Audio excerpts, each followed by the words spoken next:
Perry, feel free to correct me if this is not that. All right, welcome everybody to AMA, I believe 14. It's been over a year since we started doing these, and so thank you for those for those of you who've been in here since the beginning. This is going to be pretty interesting. We have some ground to cover and some things to discuss. Mainly, and for those of you who are new, usually the way these break down is I do about a 20 to 30 minute presentation of where I see the market, and then we take it from there. This is an AMA and ask me anything. However, I do ask that you try to keep the questions until after I'm done with the presentation because I don't want to miss anything. If during the course of the presentation you do have a question, just ask. But since these are not live, like I can't see you guys asking the questions, sometimes I miss these questions until I'm done and I look over to my second monitor. Now, again, this AMA and the next AMA are probably going to be quite interesting because I think that the market is at a bit of an inflection point. I'm not ready to say it's topped out yet. But there are some indications that hopefully I can actually lay it out so it makes sense. If not, just ask me the question. If it's not clear why I think the market may have topped out, and just ask. But anyways, without further ado, as always, just breaking this down because I see a few new people. I think there's a couple of new people here, so I want to break down what you're seeing on the screen, which I hope you can see. My guess is, yeah, audio works great. Okay, so important. This is a chart of Bitcoin, obviously, candlesticks. But the thing you need to know is that this is a liquidity indicator that I'm starting to use. Now, I'm going to develop a new liquidity indicator, a custom-made liquidity indicator. I already have the plans on my head, but I need to write it down the code before I can do this because this relies on like doing a lot of computation before I can come up with a better liquidity indicator. But this one is pretty good. And this is using central bank liquidity. I call it CBL, central bank liquidity indicator. This only looks at what central banks are doing. It does not look at private credit.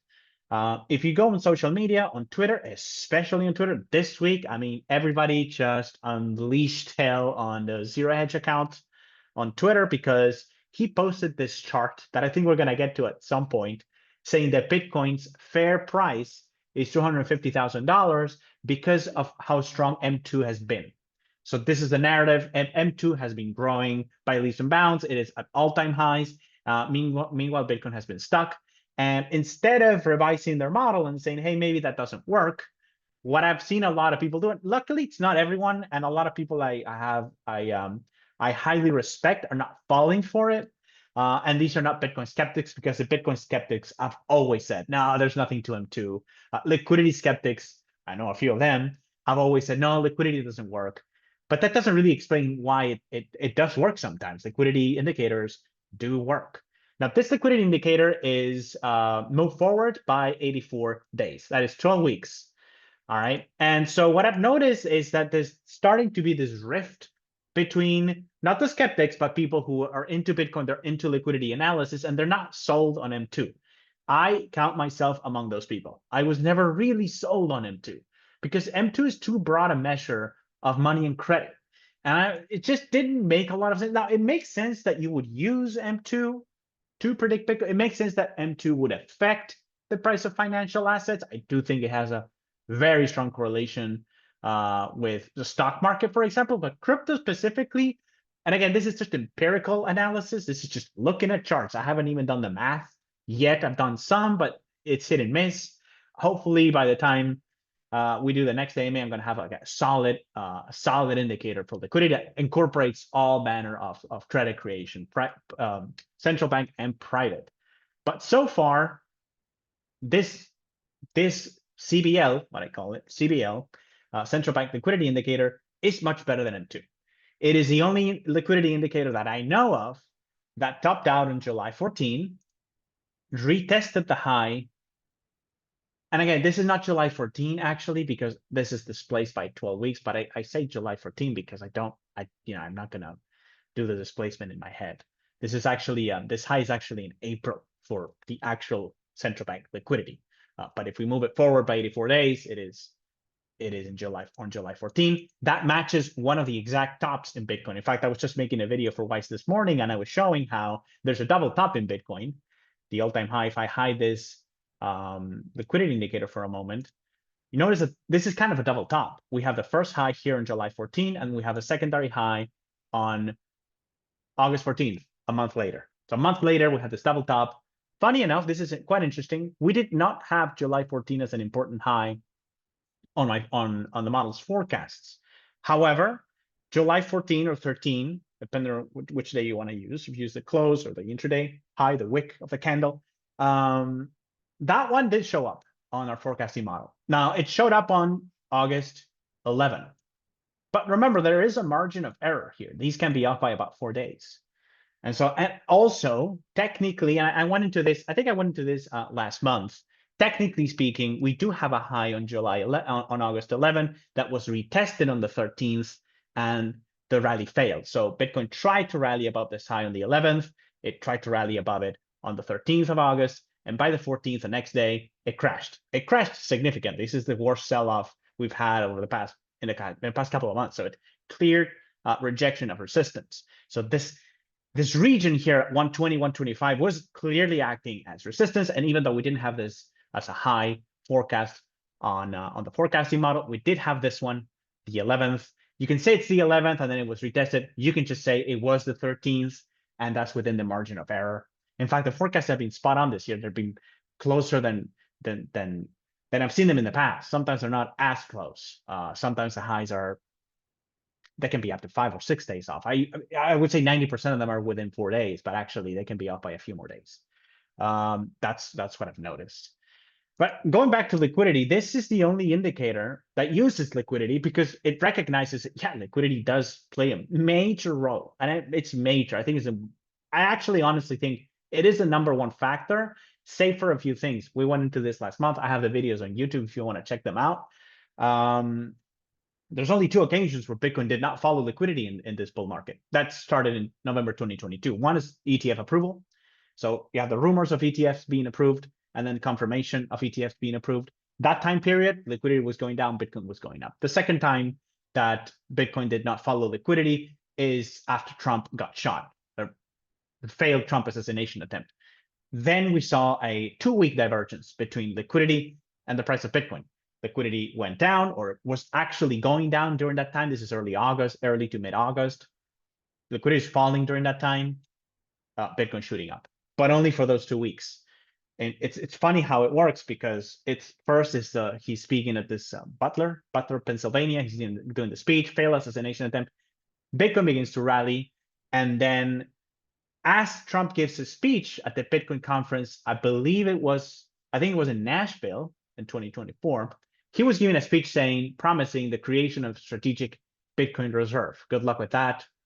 Still waiting to hear on news of that. I don't think it's going to happen anyways, but whatever, I digress. As he's giving the speech, Bitcoin falls back in line with liquidity, and then the two have been in lockstep ever since.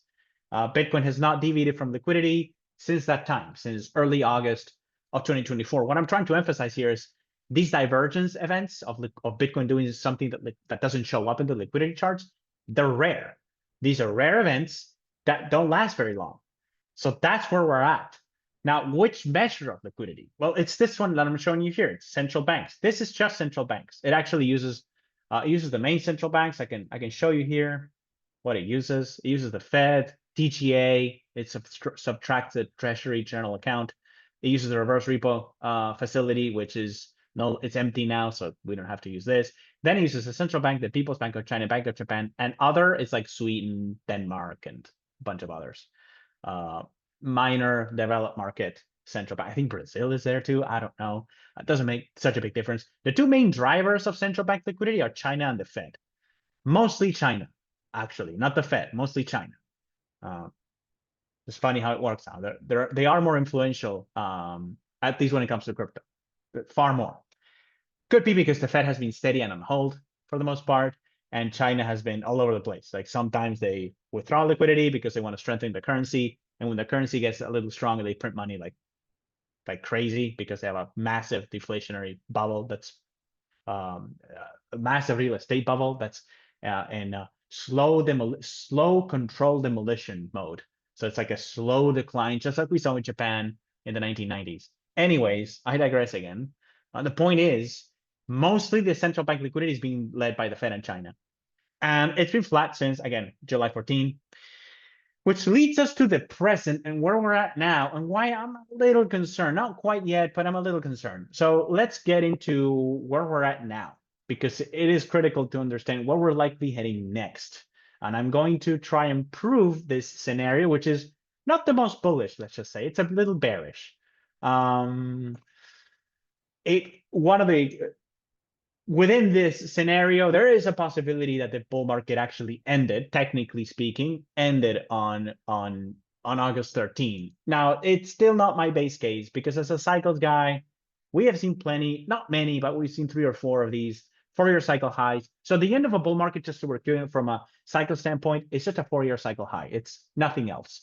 There's a secular bull market in crypto because of fiscal deficits, monetary debasement, and stuff that we all know about. So these high fiscal deficits, monetary debasement, all these countries in the developed world, they're either bankrupt or going bankrupt fast, and they're going to continue to print money. And so there's a secular trend that pushes these assets higher. But within that secular trend, we have highs and lows of different magnitudes. This is the subject of lesson 1 of my cycle scores. You can find it on YouTube. But the short version of that is there's big cycles and smaller cycles. And this 4-year cycle is what most people refer to as a bull or bear market. It's not perfect. From a 4-year cycle standpoint, 2019, for example, Bitcoin was already in a bull market, but most people don't say that the bull market started until 2020 when they started printing money after COVID, March of 2020. Now, from a cycle standpoint, the actual low is in December of 2018. So from December 2018 through November 2021, Bitcoin is in a bull market. Again, from a cycle standpoint, November 21, November 22, bear market. That is a down phase of a 4-year cycle. So when I say that August 13 may be a bull market top, I'm specifically saying this could be a 4-year cycle high. And I'll caveat that by saying it's way too early to make that assessment with certainty. We don't know if this is actually a 4-year cycle top or not. It's starting to smell like one or look like one, but we don't have confirmation yet.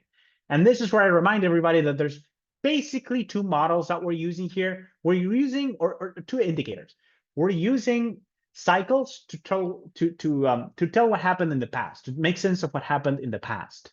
These are the cyclical patterns that you can see. It's a price action. We break down the price action into cycles, and these cycles we can make sense of in the past. And as we make sense of those cycles in the past, we can try to project the future. But I would call this is what in economics we call a descriptive model. We're describing what's happening now based on what happened recently or in the recent past. Now, recent past depends on which cycle you're using. If you're using a 4-year cycle or an 80-day cycle, or what have you, or a 20-day cycle. The thing about the cycle model is that as a descriptive model, it tends to be far more accurate, tends to be far more powerful. It's wrong less often than forecasting models, forward-looking indicators, which we have 2. We have the cosmic signals that we all know and love. You can find them on the Discord. These cosmic signals are based on planetary movement, and they have shown to be remarkably accurate for the price, for forecasting the price of Bitcoin. In fact, so far in 2025, we have missed exactly 0 turning points. 0 highs, 0 lows have been missed by this model. That's another way of saying we got all of them. We got all the turning points, all the lows, all the highs within this model. So it's very, very accurate. There's another model that's also forward-looking, and it's also highly accurate, and it has nothing to do with cosmic signals, and that's central bank liquidity. This one has also nailed every single 80-day high and low. And the best part about this one is that it's kind of like a drawing, and I love that. I've always wanted to have that personally. So it's kind of like a drawing of what the market is going to do in the future, and it's based on whatever money central banks are creating or destroying. When this line goes down, they're withdrawing liquidity, they're destroying money. When the line goes up, they're creating money. Since July 14, adjusted with this 84-day offset, they have not done anything. They've been sitting on their hands, basically. They haven't created money, haven't destroyed money, they haven't done anything. As a result, Bitcoin is doing nothing. This is further proof that actually Bitcoin is not following this broad M2 measure. It's specifically following what central banks are doing, or mostly following what central banks are doing. This is why I'm actually keen on creating this new liquidity indicator, this custom made liquidity indicator, because I do think that private credit plays a role in crypto assets, but to what extent is hard to say. So I'm just going to do an algorithm that checks for everything and comes back with an actual equation that I can use. More on that when I have results.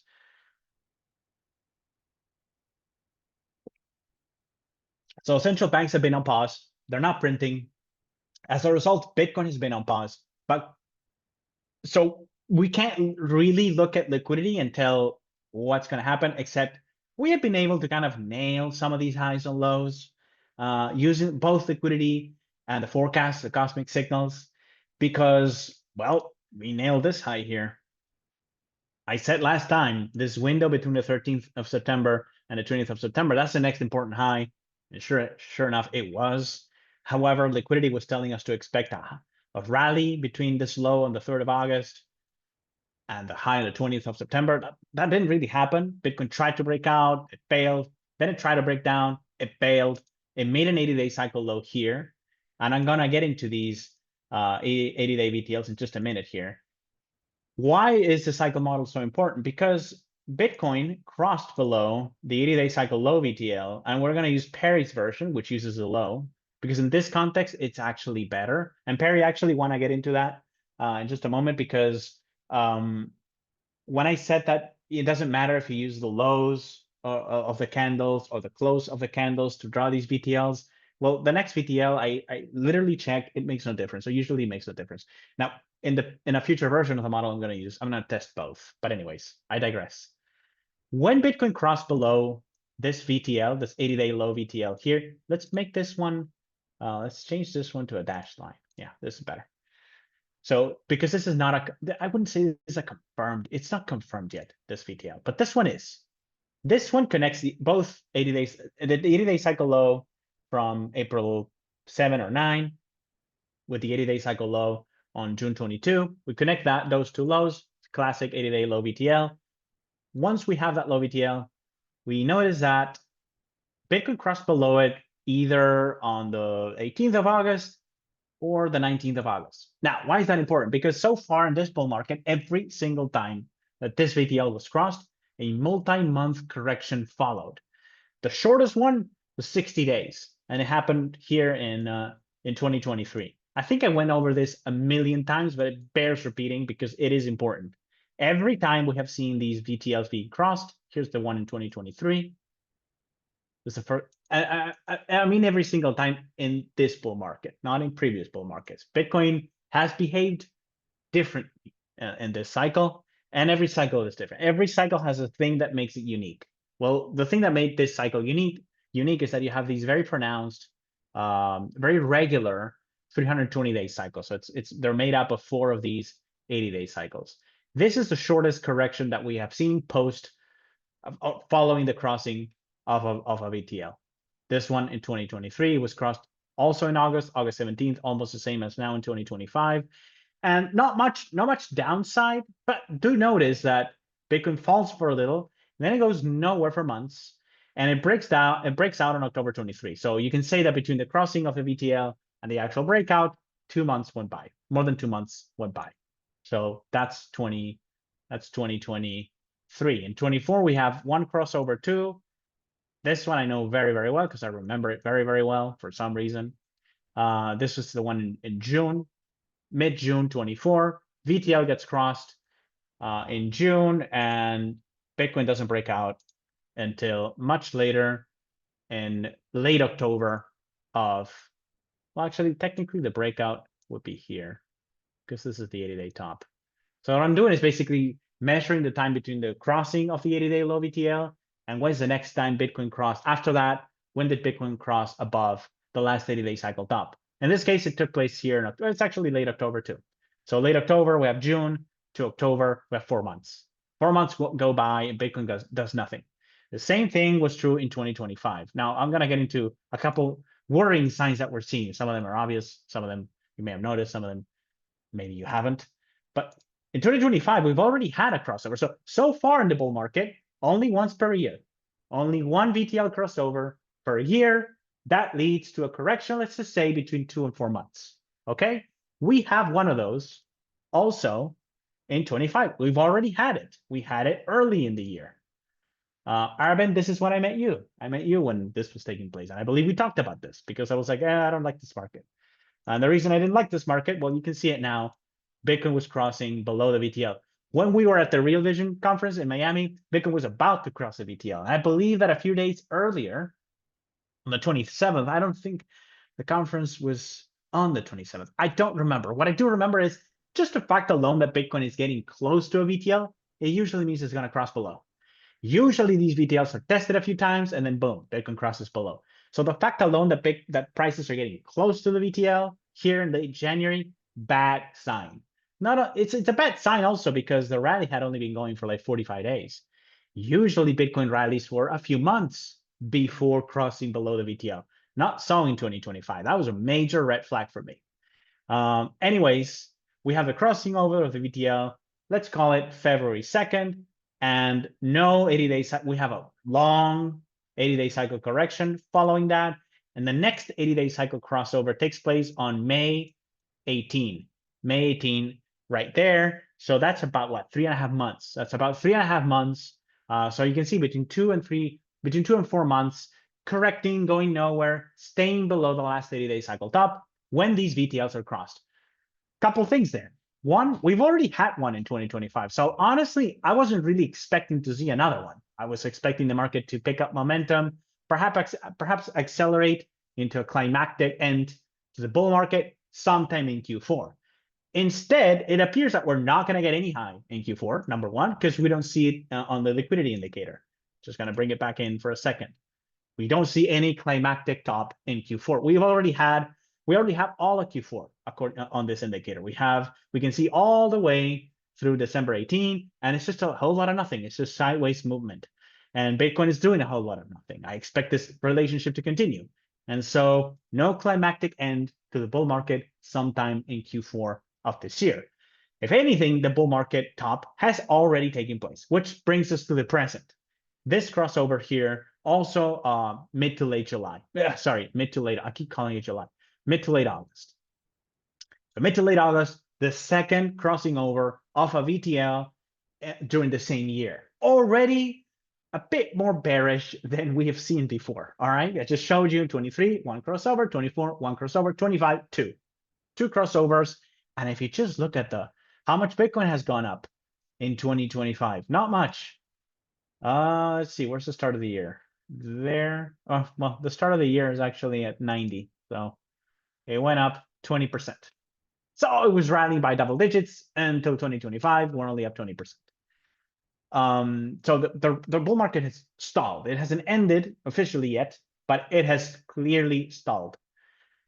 And you look what happened now. So look what's about to, it hasn't happened now, but it's about to happen. So this, like I said, this is an 80-day cycle low. And for those of you who watched lesson 1, if you haven't, please do so, because I walk you through how to find these. Actually, lesson 2, it teaches you how to find cycles. And the 80-day cycle for Bitcoin is found using this 20-day moving average displaced backwards by 10 days. This is called a centered moving average, and the period is 20.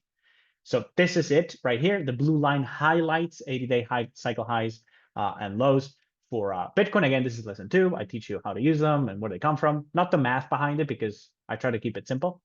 But this line is peaking here. It's actually peaking on July 14. This pattern, this double top, is so unusual that if you look at the filter, it literally says, and I had to make some adjustments to my model when I saw this, because the actual 80-day cycle high from a closing standpoint, a daily closing standpoint, is August 13. However, the filter says it actually took place on July. So that's how weird this pattern of selling off, rallying sharply, selling off sharply again. That's a first. Bitcoin has never done that because my model didn't pick it up. I didn't account for this particular scenario. Anyways, we have this 80-day cycle sell-off. It ends here on August 30th, and then the blue line moves up. It has already turned up enough. So it's already been moving up enough, this blue line, that my model is saying, yes, there is an 80-day cycle low right there on August. I think the actual date is August 29. Let me put it there. So there's an 80-day cycle low on August 29. Now we have two 80-day cycle lows since this correction started. We have one here on June 22nd, and we have the one for late August. We can draw a second VTL. And check this out. Bitcoin is dangerously close to crossing below that VTL. Now, technically speaking, it doesn't mean anything because my testing shows that a single crossing of an 80-day VTL is enough to say, well, the trend is dead, Bitcoin's stuck, it's not going to do anything for months, and it could sell off. It could sell off. Actually, I was doing a presentation recently where I showed every single crypto bear market started with the crossing of one of these VTLs. That's how they begin. That doesn't mean that every crossing of a VTL leads to a bear market. In fact, most of them don't, but every bear market starts with the crossing of one of these VTLs. But here's the other thing. I have never seen, so for those of you who watch the lesson on the stock market, again, it is free. It's out there on YouTube. Please watch that. I teach something called the double VTL rule. The double VTL rule is basically you take 3 consecutive 80-day cycle lows. Well, in the case of the stock market, use the 20-week cycle low, but it's the same rule. In this case, for Bitcoin, we're using 3 consecutive 80-day cycle lows, and we're drawing the 2 VTLs that result from those 3 cycle lows, and prices cross below both of those VTLs. That's a double VTL. Now, a double VTL, technically, I didn't get into this in the course. Technically, what that means, the pattern that this is describing is a rounded top.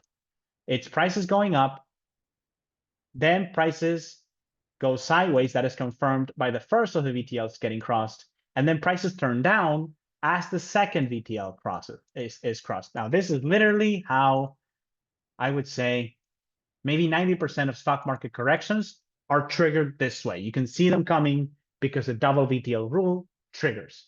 2 consecutive VTLs get crossed on the 20-week cycle, market crashes within a month or so, you're going to get a market crash. I show that in the lesson since 2008. You can go beyond 2008, going back into the past, and you can see it working over and over again. It's a great tool for predicting important highs in the stock market. Now, in Bitcoin, we've never had that. We have never had a double VTL being crossed. This will be the first. So what does it mean? Well, I don't know what it means. But I do know it's not positive. It's not good. All right. I don't know what a double VTL being crossed on Bitcoin means, but it's a first, and it's not a bullish pattern. I've seen this in other markets. The lesson on oil, which is coming up probably by the end of the year, I'm going to have it on YouTube. Some of you have watched it. I teach the same double VTL rule with an 18-month cycle. So it's not about the cycle, it's the rule itself. And some markets, they like doing that. They like tracing out these rounded tops. It works for rounded bottoms too. I have seen a few of those on Bitcoin, the double VTL being crossed to form a low, but I've never seen this rule trigger to form a high. That's a very unusual pattern for Bitcoin because it's telling us that the market is rounding off into a high, and it's probably going to turn down sometime in Q4. That will be the view from the cycles. That's why I started this whole session saying, well, this cycles are descriptive and they're quite accurate. This type of pattern is not bullish. I have never seen it on Bitcoin. I've seen it in other markets, but when I do, it usually triggers these long, drawn-out, topping out processes that take months to play out. But at the end of that pattern, the market sells off sharply. The fact that it's happening now on Bitcoin, if this pattern were to be completed, it would signal that this double top in July and August is likely a 4-year cycle high. That will be the read.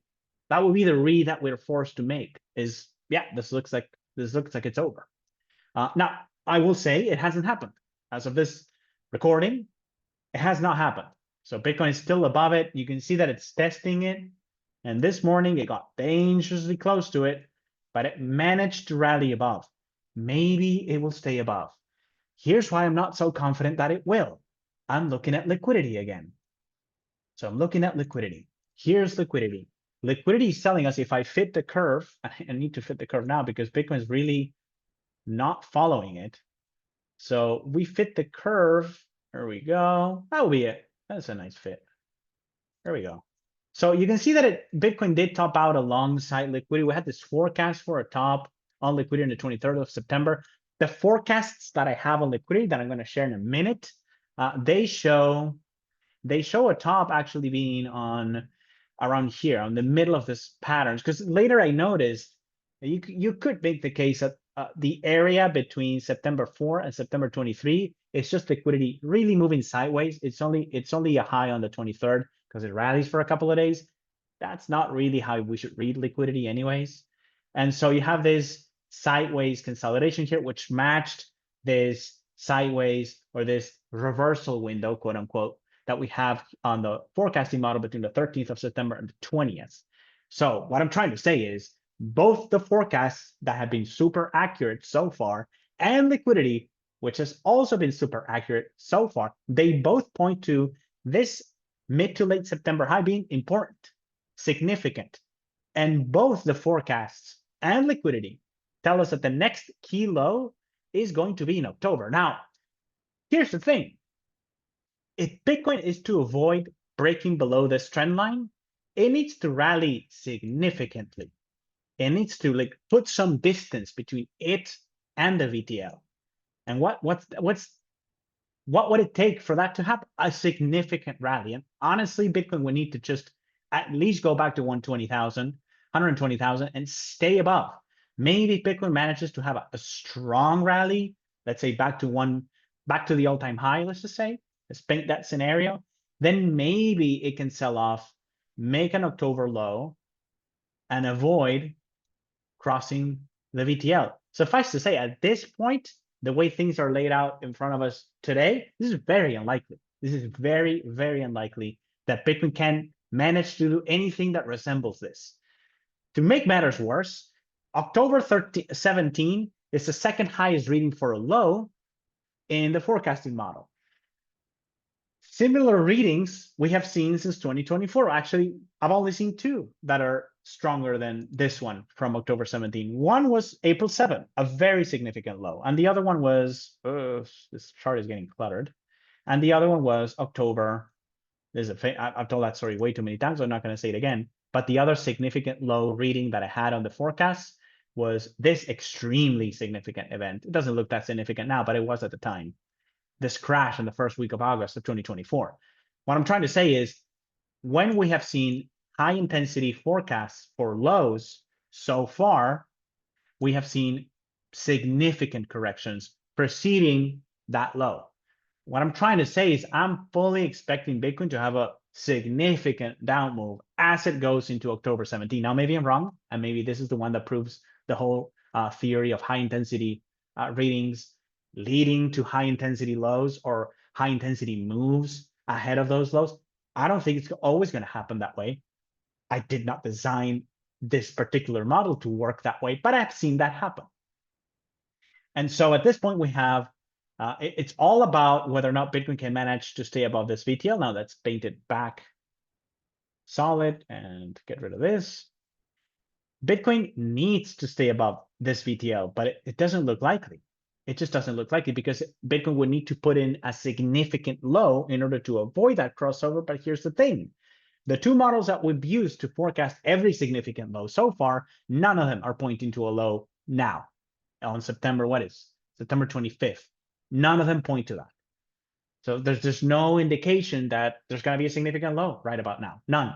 Not only that, Bitcoin is already pretty close to trading below this VTL. It does look like that's a more likely scenario. Now, again, I hope I'm wrong. I hope that doesn't happen. But it looks like the more likely scenario. If Bitcoin were to cross below this VTL, it would follow through on the downside. So if this VTL is crossed, the next stop is probably going to be 108, the last 80-day cycle low. And I would not be surprised if that's just a dead cat bounce and a sell-off sometime into October. That looks like the more likely scenario. Now, what happens later? What happens after? Is that a confirmation that August was a 4-year cycle high? I don't know. Let's see where this is. For those who don't know, this is a 320-day cycle low VTL. Crossing below this means Bitcoin is in a bear market. And you can see that this line has been moving higher, but if Bitcoin manages to stop the correction at 100,000, by October 17, this line would be at 96, 97K. Look, it's very close. It's very close to that line, but it wouldn't cross below it. And unless it crosses below it, I wouldn't really call for a bear market unless liquidity keeps falling. And this indicator, this black line, yeah, it picks up every bear market, but it picks them up late. It's not an early warning that a bear market is starting in crypto. It's a late warning.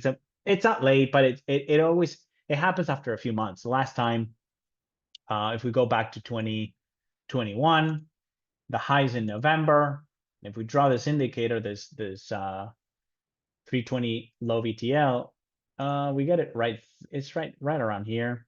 And so the highs in November, but the VTL isn't crossed over until 3 months later. So more like 2 months later, 2.5 months later, in late January, that's when that VTL was crossed. So this is not an early warning of a bull market ending. It happens after a few months. So what I'm trying to say there is, by the time this black line is crossed, that's it. It's pretty obvious at that point that the bull market is over. What I'm highlighting now is early warnings. No confirmation, just early warnings.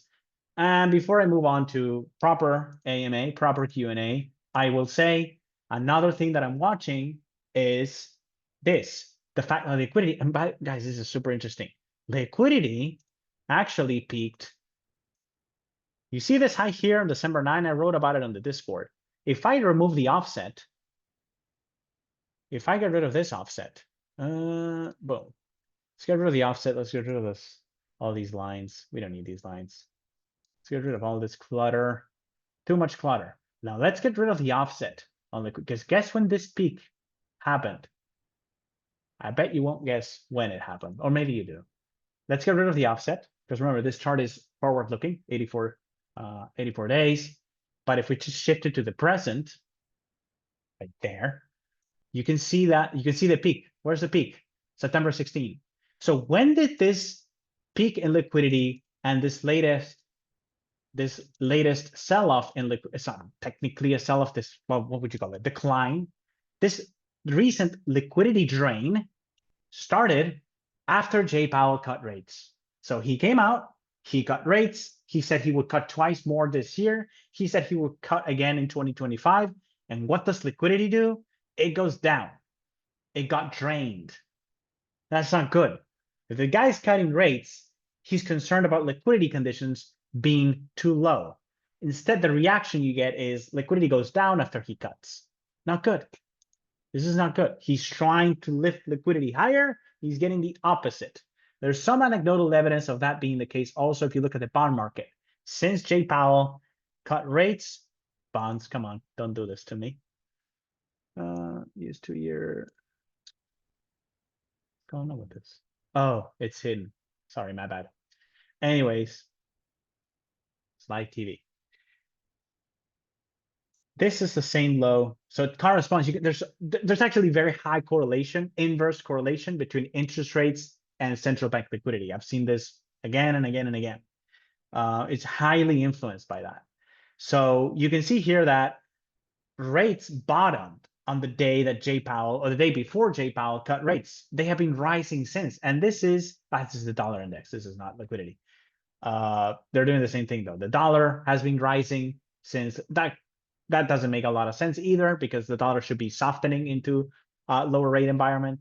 And then this is what I wanted to show you proper. This is the 2-year rate. This rate is the one that's most closely correlated with monetary policy. And you can see that this is why a lot of people are saying that the Fed may be losing control of the interest rate market, because they're cutting rates and rates went up in response. So the bond market is expecting rates to what? Go up, go higher. I think this is in response to inflation. The market fears inflation. So rates are moving higher, even though the Fed is trying to push rates down. They're losing control of the market. The same thing is true across the curve. You can see the 10-year here. The bottom is on the 17th. Initially, and I noticed this on the central bank liquidity indicator also, initially, immediately after the Fed cut rates last week, on the 17th, liquidity went up. I was like, okay, that's good. They're cutting rates. Liquidity is going up. That's a very Good. positive Can I thing. get an almond latte, please? Yeah, Thank you. absolutely. I'll get it for here too. Oh, sorry. No, I'm gonna mute yourself, my dude. Who's that? Boom. Oh, everyone's muted. Oh, sorry. Anyways, back to the explanation. So rates have been moving higher since the Fed cut rates. 30-year, I showed you 10-year. I would guess the 30 years is the one that's not moving as much. But they're all moving higher, and that's leading to a decline in liquidity. Now, and before I wrap up this longer intro that I intended, going back to liquidity here, one of the things that I'm watching is this low. Let me move it forward again. Takes forever to move this chart. It's loading up a lot of data. So we have this decline that I just showed you. It's matching this decline, this rally in the dollar, this rally in the interest rate market, or sell off in the treasury market. And it's about to make a new low to this low from October.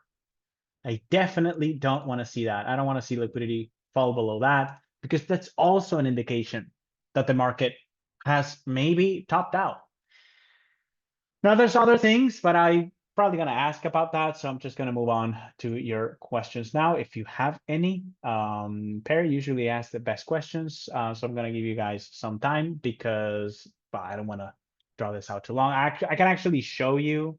I can actually show you how in 2021, this is how the bull market ended. It ended with central bank liquidity going flat, M2 going up, and then Bitcoin rolled over and started going down. And this lasted for a few months. So we had a few months in Q4 21, Q1 22, where liquidity was doing, central bank liquidity was doing this, M2 was doing this, and Bitcoin was doing this. Now, Bitcoin's not doing this yet, but as I just showed you, or tried to show you, that's about to happen. We're very close to Bitcoin actually turning down.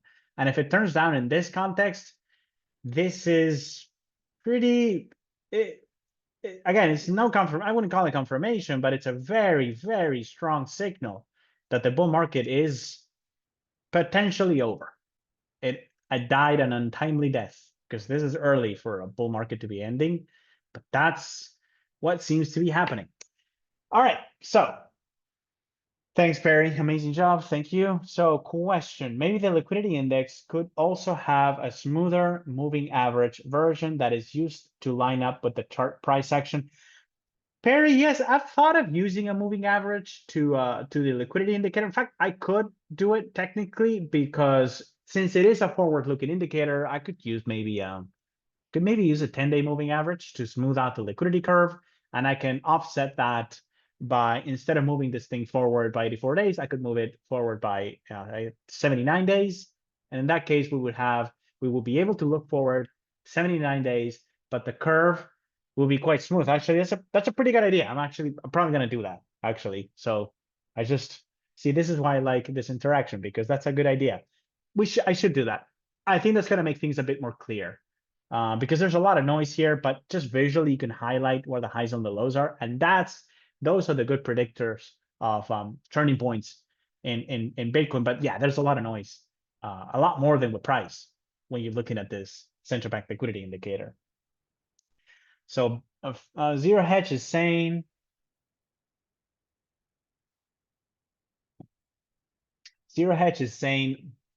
that the Bitcoin fair market value should be 250,000. Do you believe that fair market is whatever the market is, even if manipulated and unfair, if it never actually, quote, corrects? Perry, what I think is that M2 is not a good predictor of Bitcoin price action. I do not buy into that theory that the fair price of Bitcoin is actually 250, because it should follow M2. No, it doesn't have to follow M2. That's just a model, dude. I don't mean you, Perry. I mean Zero Hedge, whoever wrote that. It's like, it's just a model, and the model can break down. It's like a friend of mine always likes to remind me when I quote all my models. He always says, listen, all models are wrong. Some are useful. That's actually a quote by some fund manager, I think, who said that. I don't know who said that. It's like a quote from someone, but actually it's a very good quote. And I like to remind myself of that every now and then. Like, all models are wrong. Some are useful. these liquidity models, the cosmic model, cycles model, they're all wrong to some extent. They're never perfect, but they are useful. I like to think that the models that I'm using here and that we're all sharing are useful. Does it mean they're always right? No, it doesn't. And M2 in particular, that always bothered me because M2 is not a good predictor of bull market tops. And let me show you. This is a great segue into what I wanted to show you here, because I do want to show you this contrast between M2 and what I'm using so far, which is central bank central bank liquidity. So I don't always have these because it clutters the chart. But here is M2. So here's the M2 chart. Maybe a lot going on with this chart, but I want to show you central bank liquidity, M2, and Bitcoin. You tell me which one is followed more closely. So this, let me zoom out a little bit. In order to do justice to this chart, we have to make some adjustments. So I was looking at it this morning and I was like, oh, I gotta show this. So this is central bank liquidity. I'm gonna fit that to Bitcoin right there. There we go. That's a decent fit. Bit bigger. There we go. That's a pretty decent fit. So you tell me which one it's following. Notice that M2 and central bank liquidity, so M2 and CBL, they have not diverged until recent. This is only recent that M2 is doing one thing and CBL is doing, M2 is going up and CBL is flatlining. In fact, if I hide the Bitcoin chart, doesn't make it easy. There we go. If I hide this, these two are usually highly correlated, but the moment M2 broke away from Bitcoin, from CBL, Bitcoin did not follow M2 higher. It just continued to follow central bank liquidity. What I'm trying to say here is Bitcoin never followed M2, never. It just so happens that M2 and central bank liquidity were very tightly correlated over the past 3 years, but now they're starting to diverge. Guess which one Bitcoin is following? Well, it's following the one that it's always followed, central bank liquidity, not M2. And here's more proof of that, because I got the receipts. I have the receipts, you guys. Let me show this again. Boom. God, where's Bitcoin? There we go. Look at this. I'm going to show you the last bull market high. And you can see the same thing happening 4 years ago. This is not new. This is not like a new thing where it used to be that Bitcoin would follow M2 and then recently is following central bank liquidity. No. This is how the last bull market ended. Let me show you how it ended. Because this is, and I found this out. I suspected that this was the case 4 years ago, but I did the proper studies about 6 weeks ago. I actually went in and I looked into this. And the data just jumped at me. It was obvious that Bitcoin is not following M2, and it was not following M2 4 years ago. Now, I need to restate that M2, which is this broad measure of money and credit, and central bank liquidity, they're usually very tightly correlated, usually, but they diverge at times. When they do diverge, Bitcoin does not follow M2. It follows the central bank stuff. And this is what happened. This is how the last bull market ended. So we have it there. And you can see that it's not as tight a correlation because this extremely close correlation. Let me change the color on this one. So you know, we'll make this one red because it's wrong. We'll make it red. Boom. So M2 is red. All right, M2 is red. And now let me try and fit these. Let me try and fit these rallies so you can see. And the point I'm trying to make is going to become obvious in just a moment. There we go. So this is roughly what we had. This is a bull market top.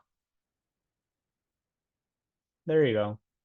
That's bull top, 4-year cycle top. So bull market top. This is in November. This is November like 9 or 10 of 2021. And back then we have the central bank liquidity going sideways, and same thing that's happening now. Not exactly the same thing. It's similar, but exactly the same. The divergence between M2 and central bank liquidity is much wider now. but it rhymes. And M2 goes up. Technically speaking, the high in central bank liquidity, it takes place on December 8th, 1 month after Bitcoin topped out.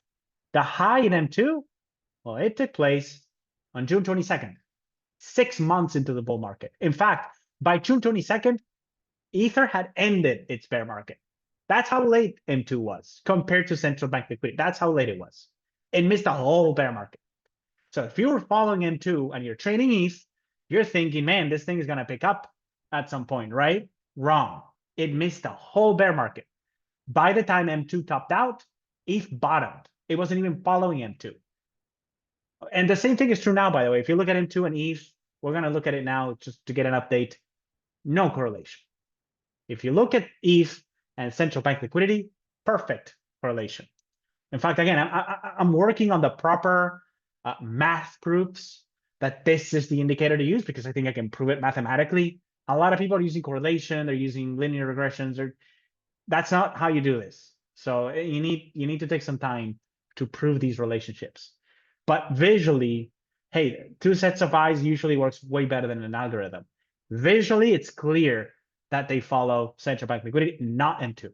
So to answer your question, Perry, Bitcoin never followed M2, never has, never will, probably.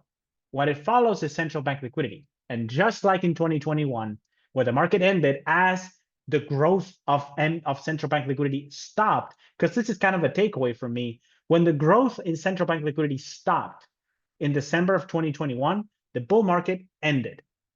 M2 continued doing M2 things, as Camel likes to say. I love that saying. So it kept going up. It didn't matter. It kept growing. It didn't matter. This is why Raoul Pal missed the last side. This is why he tweeted in November of 2020. He said, it's going to continue. ETH at 5,000, it looks undervalued. I don't know this for a fact. And I love Raoul, by the way. This is not to criticize him or anything. Well, this is constructive criticism, actually. If he ever watches this, I don't think he will. But if he does, constructive criticism, M2 doesn't work. It never has. It won't. It didn't work this cycle. It didn't work in the last cycle. It just doesn't work. And so a lot of people were like, oh, it's going to continue to go. It's going to continue to go. They're looking at M2 and they're saying, hey, I don't know if you guys remember, 21 people were saying it's going to extend into 2022. No, it didn't. And if you're looking at the proper liquidity indicator, you can see that was it. By December, it's obvious. And here's where it rhymes with today. For months, central bank liquidity was moving sideways, and that was enough to kill the Bitcoin bull market. Okay, and these are the 3 lines that I wanted to show you. The M2 line moving up, the central bank liquidity moving sideways, and the Bitcoin line going down. The present is starting to look like that. It's not exactly like that yet, but it's starting to look, we're starting to see divergence. We're starting to see the same thing repeat. We're starting to see it. So let me try and fit this. I'll get into your questions in just a minute, but this is very passionate about this. This is like, I don't know. I get, these are all models. I get it, but like, this is publicly available. I'm not some genius researcher that found this hidden indicator that nobody else has. Everybody has access to M2. Everybody. How come they're missing? How come I'm the only one talking about this? So we're starting to see the same thing. We already have, and this is early still, we have M2 moving up. We have central bank liquidity doing nothing. And we're starting to see the final shoe to drop is Bitcoin going down. And because we're doing cycles here, we know that Bitcoin's going to go down if it closes at 110. If it closes at 110,000 or so, and that number goes up every week. So if it stays flat, today is September 25th. If Bitcoin stays flat for another 10 days, it will be below the VTL. And if it crosses the VTL, Bitcoin will be down. So we're going to have the exact same scenario that we had back when the last bull market ended. That's why I'm worried about this scenario, because it's starting to look a lot like the last time Bitcoin topped out, and it caught most people, myself included, completely off guard, because it's an unusual pattern. And I'm showing you now, this first half of this presentation, very unusual way for Bitcoin to top out. But guess what? As cycles analysts, if you're using the cycle model, you can find these unusual patterns because you can apply the same model across all financial assets. And it's easy to say, hey, look, Bitcoin's behaving like the stock market usually behaves before a crash. That's what it's doing. It's behaving the same way the stock market does before crashing. Will it crash? I don't know. But the pattern looks the same. That's all we have for now. Anyways. So Marcos, how are you doing, my friend? Marcus is saying, what makes up liquidity? Does it take into account the growing euro dollar market? And what about private credit? What about inflows as a result of ETF, MSGR, etc.? What's the key difference between M2 and CBL? Great question, Marcos. The key difference is what you said it here, the euro dollar market and private credit. Central bank liquidity ignores all of that. Central bank liquidity just looks at the activities of central banks, how much money they're creating or destroying. It on purpose ignores the entire euro-dollar market and it ignores private credit creation. Now, when I hear myself say that, I think to myself, but there's no way that doesn't make any sense. We should use private credit. Again, I've been writing recently about how the funding of budget deficits is slowly shifting away from central banks and moving entirely into commercial banks. This is why Scott Bessent keeps issuing T-bills, because the banks eat that up. They love those 3-month, 6-month T-bills, 9 months. I don't know if they have 9-month T-bills, but they love those. They eat them up. That's why they keep floating those, because it's a way to engage in shadow QE. All of these make perfect sense to me. But you know what? If I overlay M2, in other words, in fact, Marcos, if you take strictly, and I have this somewhere, I can't find it now, but I have an indicator that just looks at private credit, just the euro dollar market, just private credit creation. It has no relationship to the price of Bitcoin, like none. It's very, very non-correlated. So private credit creation, it is being used to fund government deficits. There's no question about that, but it doesn't influence the price of crypto assets. Now, why is that? I don't know. It could be that people who trade crypto don't care about private credit creation. Part of this could be psychology, market psychology, that market participants have not adjusted to the idea that commercial banks like Jamie Dimon is doing the QE nowadays. It's not Jay Powell at the Fed. It's Jamie Dimon and whoever his counterpart is at Deutsche Bank in Europe. They're the ones who are doing QE now. They're the ones funding fiscal deficits. It's no longer the central banks.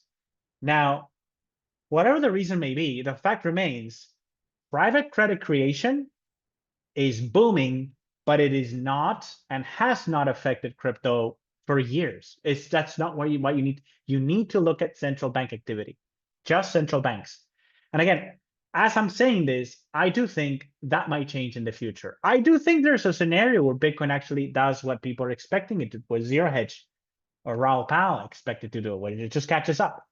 It begins to catch up. It doesn't cross the VTL, it catches up to him too. That's the narrative now. It's going to catch up by the end of the year. Maybe it does. All I'm pointing out here is it hasn't. I don't think it probably won't, because even if we ignore liquidity and we just look at geocosmic indicators and cycle indicators, the picture is not bullish. So what's it going to take for it to just suddenly reverse and march higher? I don't know. I will also point out that both M2 that uses broad credit, central banks are only about, you can see the numbers here. Central banks are only about 1/3 of global liquidity. The other 2/3, private banks, euro dollar market, hedge funds, dark pools, all these financial institutions, quasi-financial institutions, they're the bulk of the euro dollar market. And but even so, if you use that broad measure of money, we still get a correction between September and October. We still get that. However, given how Bitcoin is positioned today, if it proceeds with this correction between now and October, it will cross the VTL, it will cross below the last 80-day cycle,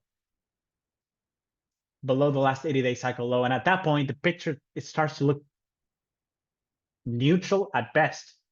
So what I'm trying to say there is, the cycle picture does not point to Bitcoin catching up to M2. The cycle picture points to Bitcoin continuing to follow central bank liquidity. And if it does that, then there is a possibility that, you know, the rally that ended in August was Bitcoin's last major rally in this bull market.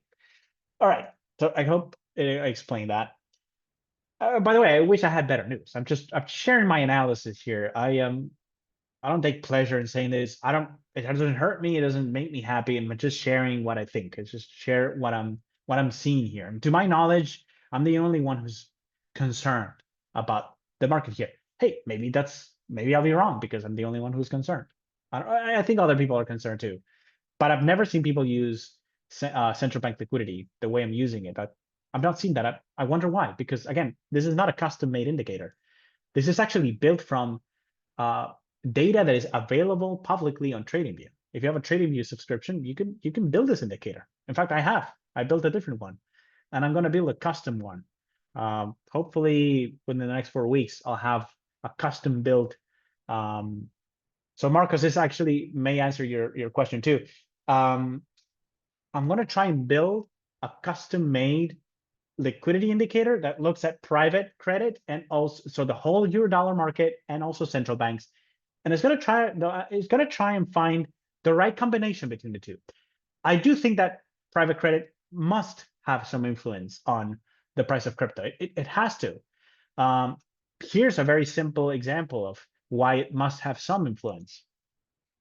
Because if we zoom out, let's fit all these. If we zoom out, one thing that you'll notice is that central bank liquidity, look at all this clutter. Oh man, I just love drawing these lines and then I have to stop to delete lines.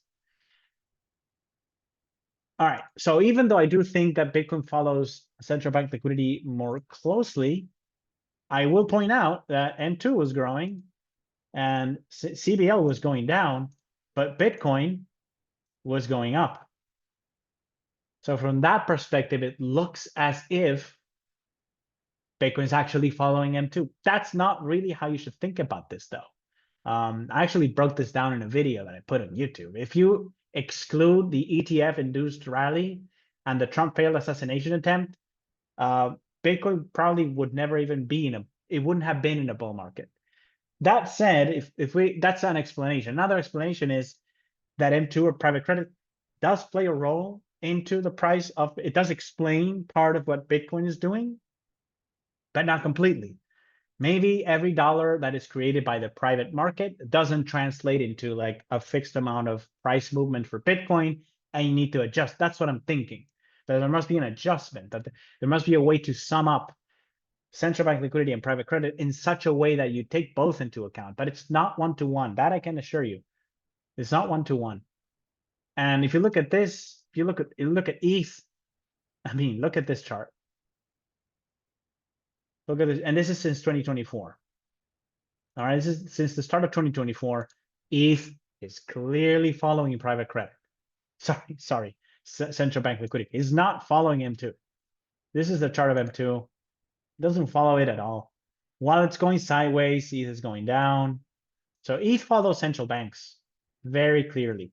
This is what led me to the idea that maybe there's something special about Bitcoin itself, and that's why it's actually moving higher, even though liquidity is not. And that led me to the ETF, MicroStrategy, and all that stuff. I think that's why Bitcoin is actually moving up, even though central bank liquidity is not. It's flatlining. It's been flatlining for years now. It went down in 22, and then you can't say that it's been going down since 2022. It went down in 22, and then it's basically been flatlining, but the trend is clearly not up. So there could be other catalysts that are pushing crypto higher. Like I said, it's in a secular uptrend, and maybe that's why when the Fourier cycle turns up, crypto rallies but follows central banks. But what I can tell you is it does not follow M2, at least not one-to-one, like most people are saying. So Sung is saying,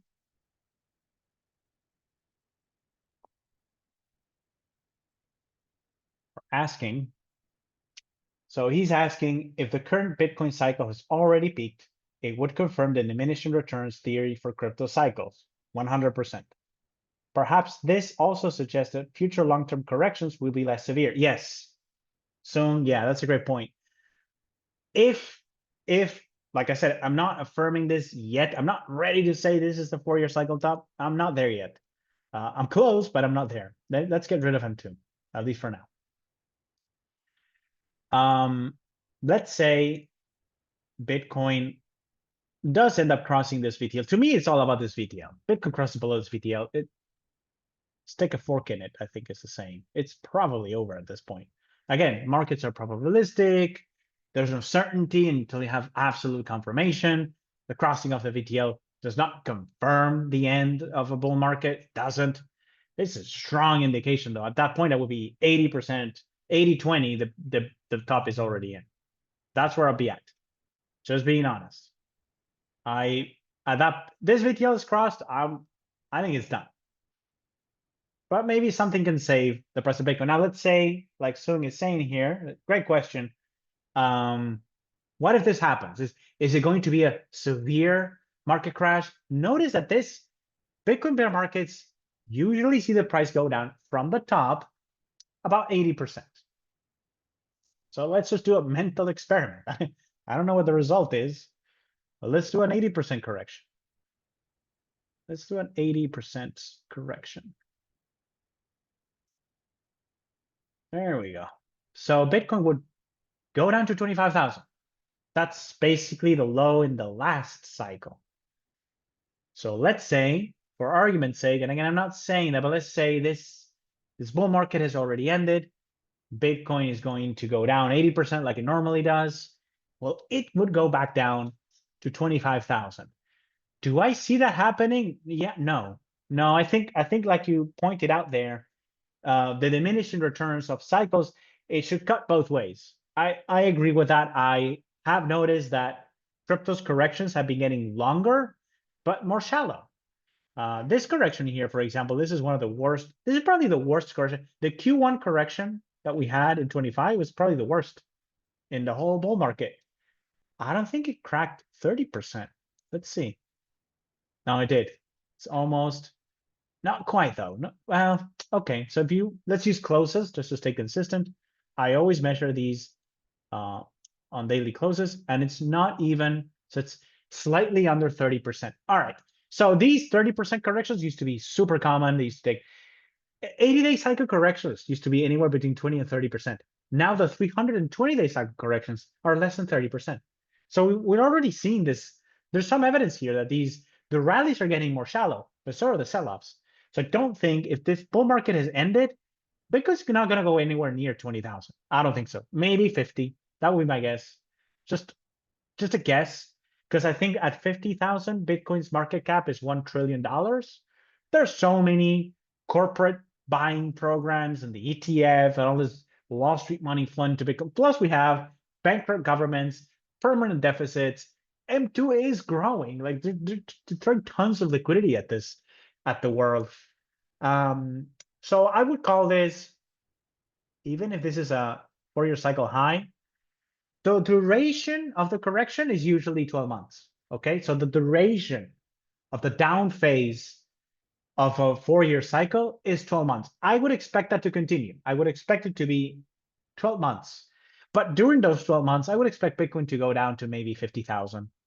Yeah, maybe retest the low here. I don't think it's going to be anywhere near as severe. Yeah, that's a very good point. It's not going to be anywhere near as bad because the rally was not anywhere near as good. And usually it cuts both ways. Now, I will say I was expecting the same thing last time because the bull market was also last bull market. We also saw diminishing returns and Bitcoin didn't go up nearly as much as it used to, or at least it did in 2017. It went down a little less though, but not a lot less. It went down like, let's measure it here.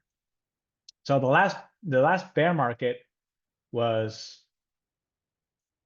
let's see, Bitcoin went down, okay, less than 80%, 77, let's call it just under 80%. But in the one in 2017, it was almost the same. It was like, you see, it's 83%, almost the same. And yet in this bull market, Bitcoin started at like, I think it was 3. We need to use a log chart because we can't even see. And it started, this is the bear market low, started at 154 and it went up 12,000%. In the previous bull market, Bitcoin was up like 20x. So I think it's 20,000%. 2,000%. So 12,000% down to 2,000%. The bear markets are about the same, 80%, in both cases. Now, this bull market, assuming it ended in August, yeah, I think it went up 600%, like not even 10x. Yeah, it's 700%. It's so much less than we used to have, we used to see in Bitcoin that yeah, I don't think it's gonna go to 25,000. Like 25,000 is all the way down here. Can you imagine? I mean, that would be a pretty bearish pattern because at that point you can probably draw a 4-year VTL and Bitcoin would be crossing below that. That would almost negate the idea that Bitcoin is in a secular uptrend due to all the money printing, would almost get me to question that. So yeah, I don't think it's gonna happen. So we'll go down. 25,000 is basically the 320-day cycle low from 2023. I think in a bear market scenario, Bitcoin would bottom out at the bear market at the 320-day cycle low from 2024. That will be my guess, and it would take months to get it down there. This is the reason I'm more convinced about this as opposed to the last cycle is because even though the last cycle was super strong, it was weaker than before, but it was still pretty. I mean, 2,000% return. That's pretty good. That's 20x. Even so, the corrections back then they were pretty brutal. We had this mid-cycle pause. This 320-day cycle correction took prices down 54%. We also have the COVID crash. It also took prices down 50%, 51%. And we have this entire second half of 2019 into early 2020 correction. That one took prices down even more. Prices went down 62%. So in the last bull market, the last 4-year cycle, we saw these corrections being quite brutal. They would take longer than before, but they were quite severe, 50%, 60%. In this bull market, nowhere close. It's 30% is the most horrible it can get. And that's a 320-day cycle correction. So in a bear market, yeah, 50, 60% maybe if things get really bad, but not more than that.